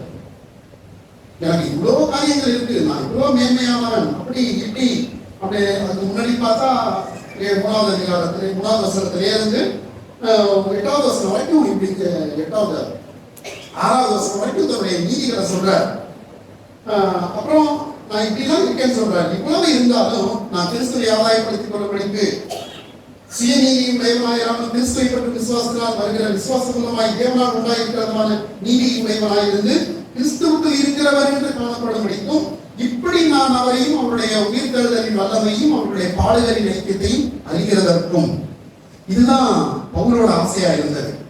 கடைசி வரைக்கும் அவர் அறிந்து கொண்டேன் அப்படின்னு என்னல, நான் அடைந்தேன் அப்படின்னு என்னல, முற்றிலும் தேறினவனானேன் அப்படின்னு என்னல. ஆண்டவரே இன்னும் உங்களை பற்றி அறிய வேண்டியது அநேகம் இருக்கு ஆண்டவரே. அவர் நேரடியா ஆண்டவரை பார்த்தவர். நேரடியா அப்படின்னா தரிசனத்தின் மூலமா வெளிப்படுத்தினவர் மூலமா. ஆனாலும் அவருடைய பாடுகளின் ஐக்கியத்தை இன்னும் அறிகிறதற்கு அவர் விருப்பம் கொண்டிருந்தார். நம்ம பார்த்தோம் அவருடைய சரீரத்தில் குறைவானதை நாம் நிறைவேற்றணும் அப்படின்னு. ஆனா குறைவானதை நிறைவேற்றுறதுக்கு முன்னாடி அவருடைய பாடுகளின் ஐக்கியம் என்ன நாம் கண்டுகொள்ள நமக்கு விருப்பம் இருக்கா அப்படின்னு நம்ம கேட்டு பார்க்கணும். அப்படி விருப்பம் இல்லை அப்படின்னா தேவனே நீங்க என்னை உந்தி தள்ளல, ஏதோ உந்தி தள்ளுறீங்க, ஆனா நான் என்னைய கொடுக்கல, எனக்கு இதை குறித்து விருப்பம் இல்லை, இதை குறித்து வாஞ்சை இல்லை, இதை குறித்து தேடுதல் இல்லை அப்படின்னு சொல்லிட்டு அறிகிறதற்கும் அதற்காக நான் பிரயாசப்படுகிறேனா அப்படிங்கிறத நாம் கேட்டு பார்க்கணும். ஒரே ஒரு சம்பவத்தை மட்டும் சொல்லிடுறேன். சீமோன் அப்படிங்கிற ஒரு பரிசேயன் அங்க ஒரு பெண்ணை கூப்பிடல, ஒரு ஆண்டவரை ஒரு ஃபீஸ்டுக்காக இன்வைட் பண்றார், கூப்பிடும் போது அங்க ஒரு பாவியான ஸ்திரீ ஒரு பெரிய தைலத்தை, லூக்கா 7வது அதிகாரத்துல இருக்கு, ஒரு பெரிய தைலத்தை உடைச்சி ஆண்டவருக்கு பின்னாக நின்று பாதத்துல உட்கார்ந்து அவ்வளோ பெரிய காஸ்ட்லியான தைலத்தை ஊற்றி கண்ணீரினால நினைச்சு தன்னுடைய தலைமையினால துடைக்கிறார். அதுக்கு பின்னாடி இருந்த ஒரே நோக்கம் என்ன அப்படின்னா, அவள் தன்னை உணர்ந்திருந்தால் தேவன் தன்னை எந்த அளவுக்கு தன்னை மன்னித்திருந்தார், எந்த அளவுக்கு தன்னை விடுதலையாக்கி இருந்தார் அப்படின்னு. ஆனா இங்க அவர் யாரு, அந்த சீமோன் என்ன நினைச்சிருந்தார், அவருக்கு ஏதோ ஒரு காரியம் இயேசு கிறிஸ்துவ பத்தி தெரிஞ்சிருக்கு, இப்படிதான் எனக்கு தெரிஞ்சிருக்கு அப்படின்னு சொல்லிட்டு அவர் கூட்டிட்டு வர்றாரு அங்க லூக்கா 7. அப்ப அவர் ஒரு பெரிய போதகர் இங்க வந்திருக்காரு, இப்படி காரியங்களை செய்யறாரு, அற்புதங்களை செய்யறாரு அப்படின்னு சொல்லிட்டு அவரை இன்வைட் பண்றாரு. ஆனாலும் தேவன் அவருக்கும் தெரியும் சீமோனை பத்தி எந்த அளவுக்கு தன்னை அறிந்திருக்காருன்னு. ஆனாலும் ஆண்டவர் போறார். போகும்போது அங்க 7 39வது வசனத்துல அவரை அழைத்த பரிசேயன் அதை கண்டபோது இவர் தீர்க்கதரிசியாய் இருந்தால் தம்மை கொடுக்கிற ஸ்திரீ இன்னாள் என்றும் இப்படிப்பட்டவர் என்றும் அறிந்திருப்பார், இவர் பாவியாய் இருக்கிறாரே என்று தனக்குள்ளே சொல்லிக் கொண்டார். அவனை பத்தி, அவர் இயேசு கிறிஸ்துவை பத்தி அந்த பரிசேயனுக்கு தெரிஞ்சது அவ்வளவுதான். இவர் உண்மையிலே தீர்க்கதரிசி அப்படிங்கிறத அவன் நம்பல. ஏதோ ஒரு காரணத்துக்காக ஏதோ அவரை நம்ம வீட்டுல ஒருத்தவங்களை கூப்பிட்டு கனப்படுத்தி இன்வைட் பண்றோங்கிறதுனாலேயே நாம உங்களை பத்தி அறிந்து கொண்டோமோ இல்ல அவங்களை ஆண்டவரை கனப்படுத்திட்டோமோ கிடையாது. மாறா இந்த பாவையான ஸ்திரியை போல நம்மை தேவனுக்கிட்ட ஆண்டவரே ஊற்றும் போது, ஆமா ஆண்டவரே எனக்கு எப்படி குறைகள் இருக்கு, என்னை மன்னித்து இருக்கிறீர், என்னை மாற்றி இருக்கிறீர், அவர்கள் எப்படி தேவனால் தொடப்பட்டாலோ பரிசுத்தாவியானவர் இல்லாத போதே தன்னுடைய வாழ்க்கையை அவர்களிடம் ஆண்டவரிடம் அவரால் ஊற்ற முடிந்தது. அப்படி இருக்கும்போது இப்ப நமக்கு தேவன் தன்னை கிறிஸ்துவை நமக்கு காமிக்கும் போது நாம் இவ்வளவாய் நன்றி சொல்ல வேண்டும். இவ்வளவாய் தேவன் நமக்கு தன்னை காண்பித்திருக்கிறார், வெளிப்படுத்தியிருக்கிறார் என்று அவரை தேடி ஓடி வர வேண்டும். அப்படி இருக்கும்போது அப்படிப்பட்ட இருதயத்தை பெற, அப்படி ஆண்டவரை அறிந்து கொள்ள வேசியர்ல கேட்டபடி, வேசியர் 3:15 கேட்டபடி அவருடைய அறிவிக்காத அந்த அன்பை அறிந்து கொள்ள வல்லவர்களாய் நம்மை தேவனுக்கு கொடுக்கவும், தேவன் தன்னை நமக்கு வெளிப்படுத்தவும் நாம் வாஞ்சிப்போம். அப்படியே இருக்க ஆண்டவர் எனக்கு உதவி செய்வார் என்னோட நம்பிக்கை சொல்றேன்.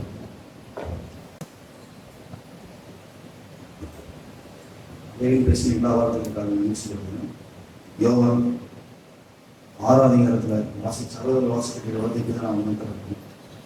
6:44 என்னை அனுப்பின பிதா ஒருவனை இழுத்துக் கொள்ளாவிட்டால் அவன் என்னிடத்தில் வரமாட்டான். கடைசி நாளில் நான் அவனை எழுப்புவேன். இந்த அதிகாரத்துல ஒரே ஒரு வார்த்தையை மட்டும் திரும்ப திரும்ப இயேசு திரும்ப திரும்ப சொல்வார். இப்ப நம்ம கேட்கிறோம், பிதாவானவர் எனக்கு பிதாவானவர் எனக்கு கொடுக்கிற யாவும் என்னிடத்தில் வரும், என்னிடத்தில் வருகிறதை நான் புறம்பே தள்ளுவதில்லை. ரெண்டுத்தையும் நான் அப்படியே மின்கூர் பண்ணி படிக்க பார்த்து யாரெல்லாம் பிதா கிட்ட வருவாங்க அப்படின்னு பார்த்தீங்கன்னா, சகோதரர்கள் பேசிட்டு இருக்கிறது நம்ம திரும்ப திரும்ப வார்த்தை சொன்னாங்க. இந்த இன்மைக்கான வாழ்க்கைக்கு மேல ஒரு நாட்டம் இல்லாதவர், எல்லாருமே பிதா கிட்ட வந்தவர்களாம் என்பதை நம்ம எப்படி கேட்டு பார்க்கணும் அப்படிதான் நான் உணர்த்தப்பட்டேன். இந்த இன்மைக்குரிய காரியங்கள்ல எவ்வளவு என்னோட நாட்டம் பிடிப்பு விட்டு இருக்கேன். ஏதோ ஒரு காரியத்தை நான் என் கையிலையும் என் இருதயத்தை நான் பிடிச்சு கொண்டே இருந்தா அந்த சிறுவியை நான் என் கையில் எடுக்க முடியாது. சகோதரர்கள் பாடிட்டு ஒரு பாட்டு, 3வது பாட்டு பாடின பார்த்து நான் 2வது பாட்டு பாடுறதுக்காக அமர்த்தப்பட்டேன். நம்ம எப்படி சிறுவி எடுக்க முடியும், எப்படி இந்த இன்மைக்குரிய வாழ்க்கையில நம்ம ஒரு நாட்டம் உள்ளவர்களா நம்ம வாழ முடியும் அப்படின்னு நான் பார்க்கறது, என் 2 கையில நான் சிறுவி பிடிச்சிட்டு இருந்தேன்னா இந்த உலகத்தின் காரியங்களை என்னால பிடிக்க முடியாது. இன்னும் சொல்ல போனா என் கையில சிலுவை இருக்க பார்த்து நான் யாரையும் குற்றப்படுத்த முடியாது. என் கையிலையும் என்னுடைய முழுக்கவும் என்னோட வாழ்க்கை சிலுவைக்கு நான் ஒப்பு கொடுக்கப்பட்டவனா இருந்தேன்னா இந்த உலகத்துக்குரிய காரியங்கள் நான் விடுபட்டு இருக்கேன். இப்படி நான் அப்படிப்பட்ட மனநிலைமையோடு நான் ஆண்டவர்கிட்ட நான் வந்தேன்னு செய்வேன்.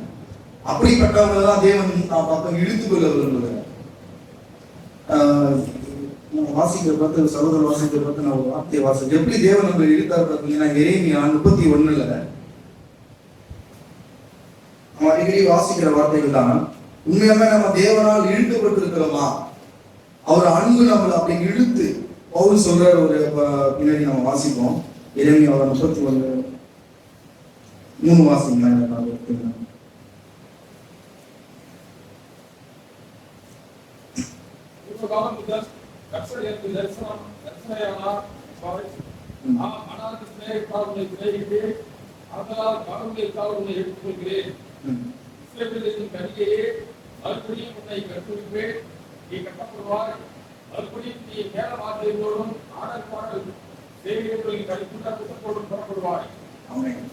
இப்படி தேவன் இப்படிதான் நம்மளை எடுத்துக்கொண்டார்.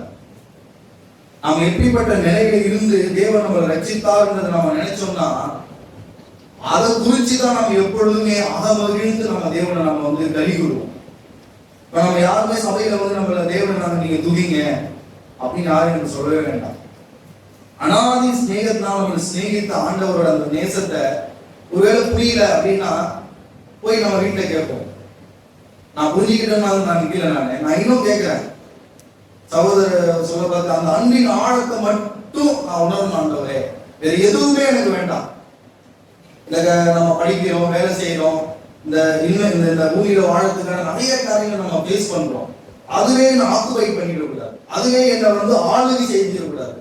நான் மேலான வாழ்க்கைக்கு அழைக்கப்பட்டவன், நான் மேலே நோக்கி போகக்கூடியவன். என்னோட இழுப்பு, நம்ம ஆண்டவர் நம்ம இழுத்தா நம்ம சொல்றோம்ல, நாளுக்கு நாள் நம்ம இழுப்பு மேல் நோக்கி இருக்குதா இல்ல கீழ் நோக்கி நம்ம இழுக்கப்படுறோம்? என்னைக்கோ ஒரு நாள் நம்ம ஆண்டவர்களை வந்தது முக்கியம் இல்லை. இன்னைக்கு நாளுக்கு நாள் நான் அவர் மேல எப்படி நான் சொல்றதுன்னா, ஆண்டவருக்கு ஒரு நோக்கம் இருக்கு.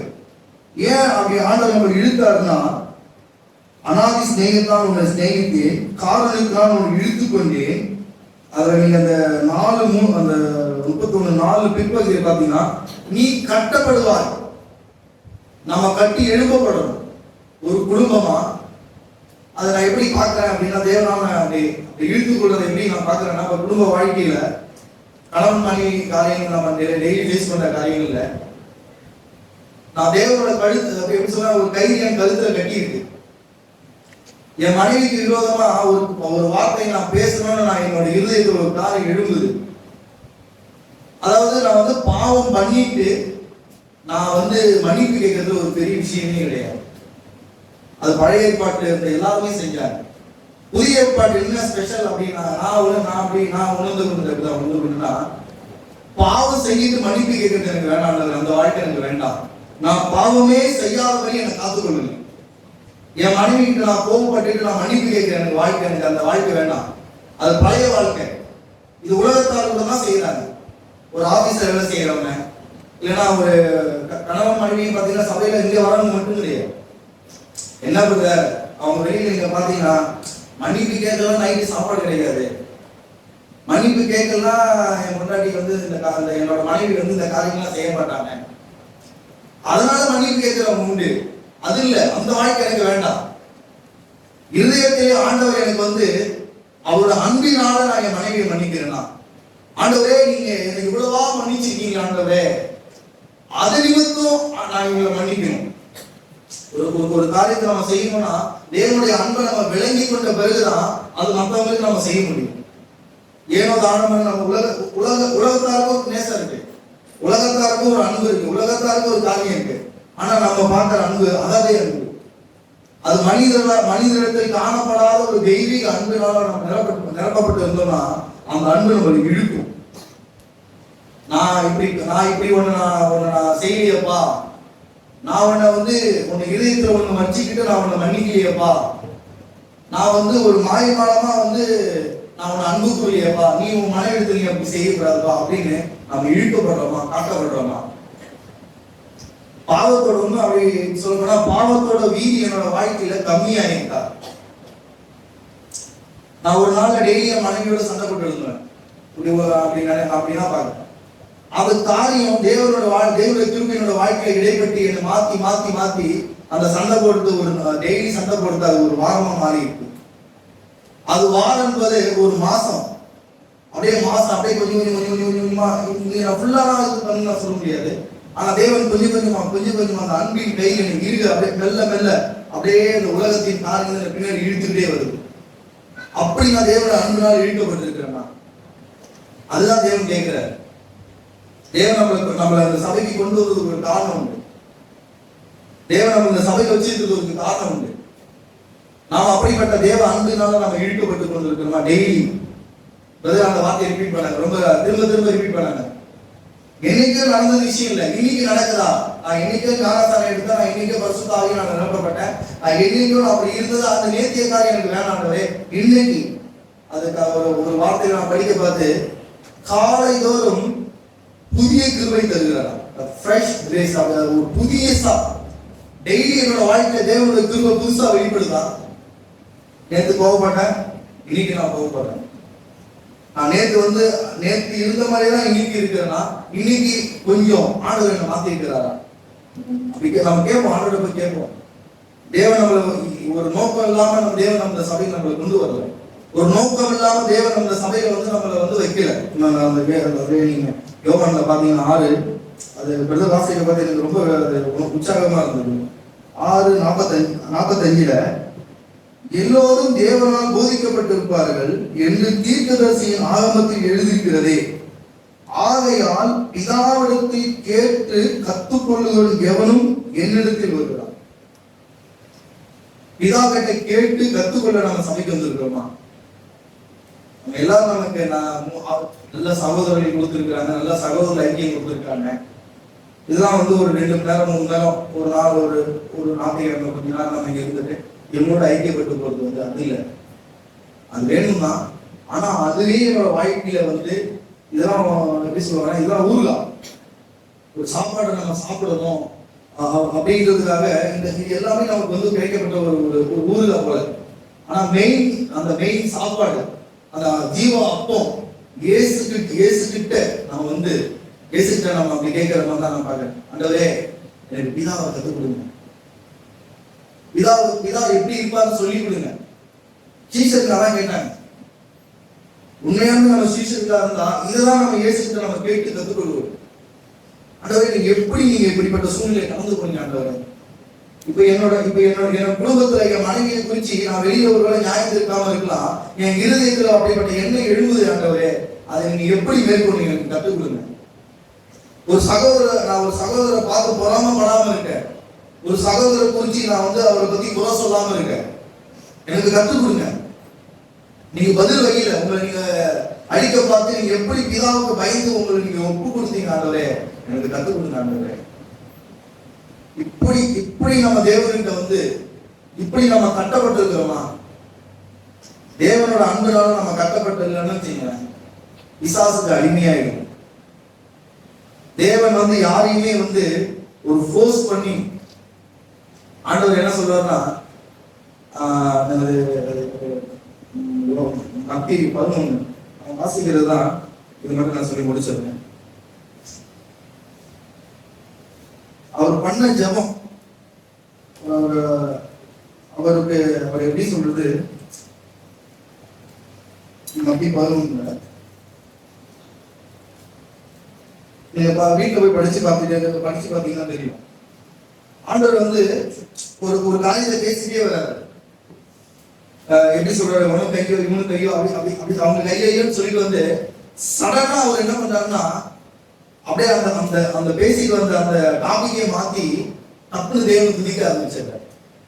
அது அப்படிதான் நீங்க முன்ன பின்னாடி நீங்க வாசிச்சீங்கன்னா நீங்க இப்படி இருக்கிறீங்க அப்படின்னு சொல்லி அவங்களுக்கு ஒரு இது பண்ணிட்டு தப்புன்னு அந்த பேச்சை விட்டு தப்புன்னு தேவனை துதிக்க ஆரம்பிச்சாரு. எப்படின்னா அந்த சமயத்தில் இயேசு சொன்னதாவது, பிதாவே வானத்துக்கும் பூமிக்கும் ஆண்டவரே,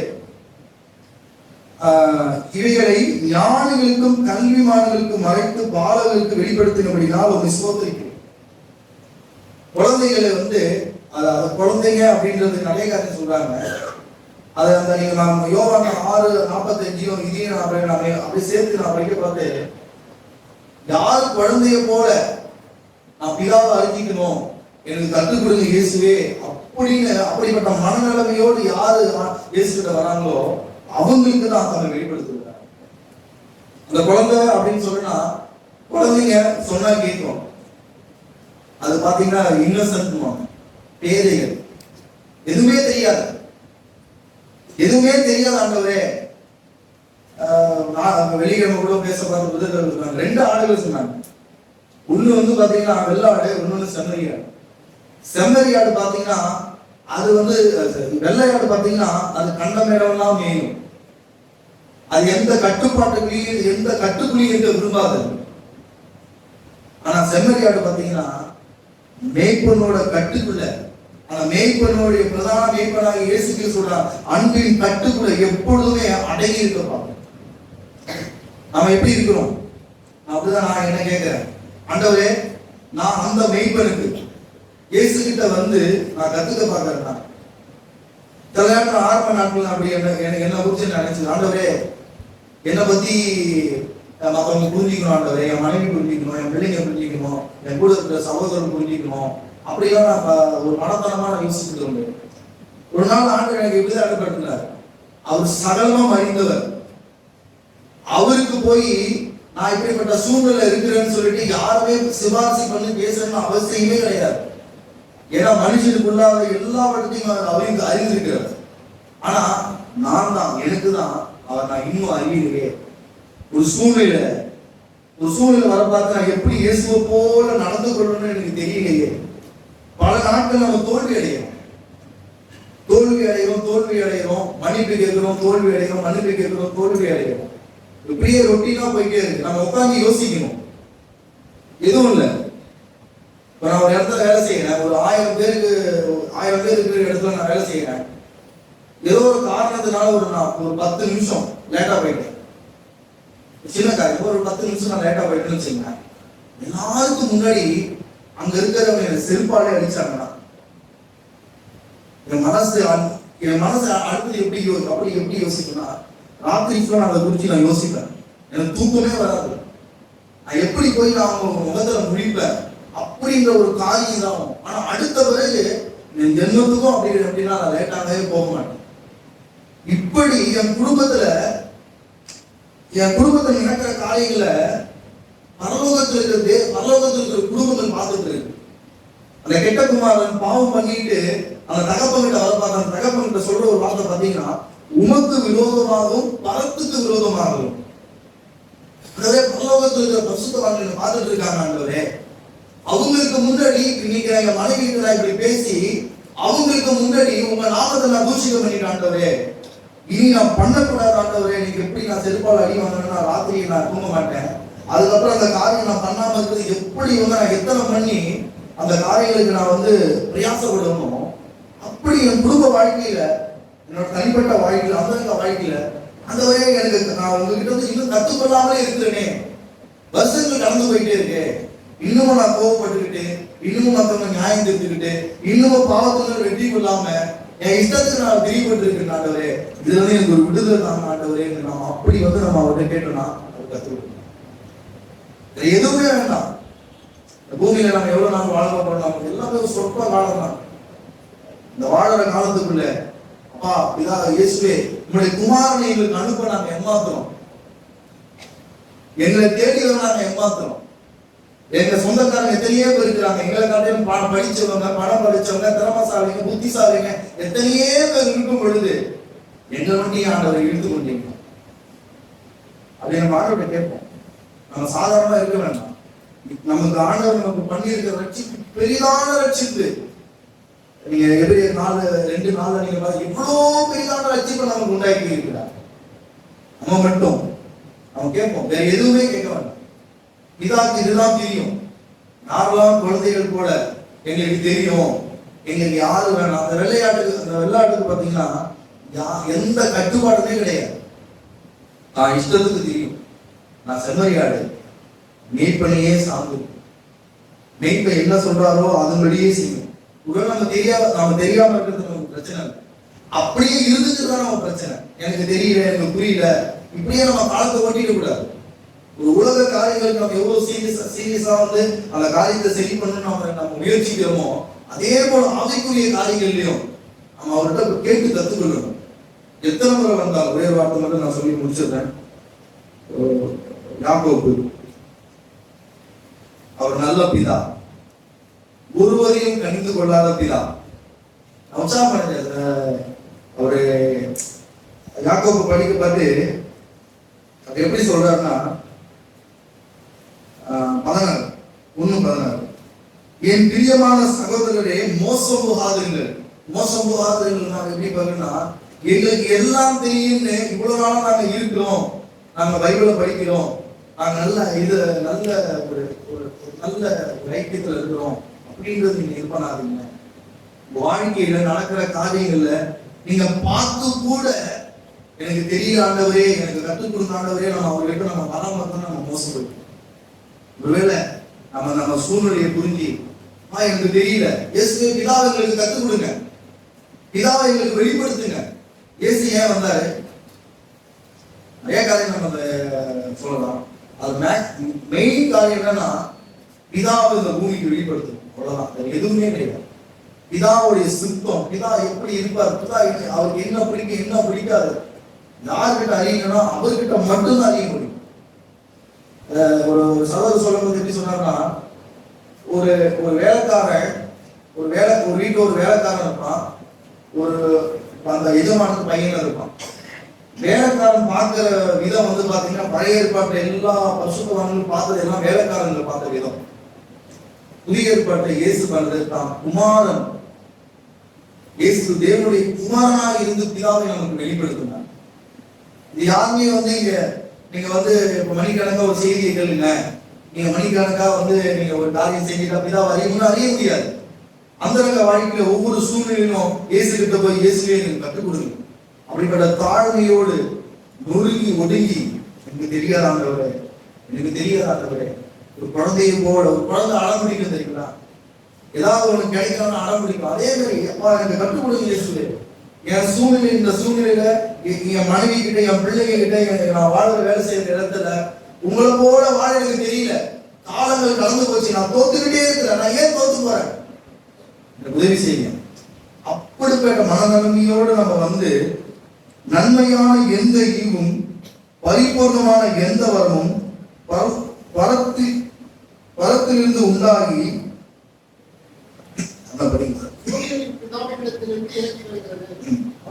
யாதொரு மாறுதலும் யாதொரு வேற்றுமையும் விரும்பவில்லை. இன்னொரு இடத்துல இருக்குங்க, அவர்கிட்ட வந்து எவனாய் ஞானத்தில் அஞ்சு பாத்தீங்கன்னா இதை படிச்சு நான் அதை அப்படி படிச்சேன். உங்களில் ஒருவன் ஞானத்தில் குறைவனாய் இருந்தால் யாவருக்கும் சம்பூர்ணமாய் கொடுக்கிறவரும் ஒருவரையும் கடிந்து கொள்ளாதவருமாகிய தேவனிடத்தில் கேட்க கடவன், அப்பொழுது அவனுக்கு கொடுக்கப்படும். ஆண்டவரே பிதாவை பத்தி அறிவு எனக்கு உங்களுக்கு கொடுங்க ஆண்டவரே நீங்க கேட்டீங்கன்னா நிச்சயமா கொடுப்பார். இதை பெற்றுக்கணும், வேற எதுவுமே நமக்கு வேண்டாம். பிதாவை பத்தி அறிவதுதான் நமக்கு நித்திய ஜீவன். இயேசு கிறிஸ்து அப்படிதான் சொல்றாரு, அவரை பற்றி அறிவதே நித்திய ஜீவன். அவரை பற்றி அறிவுதான் பிதாவை பற்றி அறிவது, ரெண்டு பேரை பற்றி அறிவுதான் நமக்கு நித்திய ஜீவன். இதை நம்ம தேவன் கேட்கிறோம். எவ்வளவு குறைபட்டு இருந்தாலும், கடந்த காலங்கள் நம்ம எவ்வளவு தோற்று கொடுத்தாலும் பரவாயில்ல, நம்ம மட்டும் வந்துட்டோம்னா நம்ம கணிந்து கொள்ள மாட்டோம்.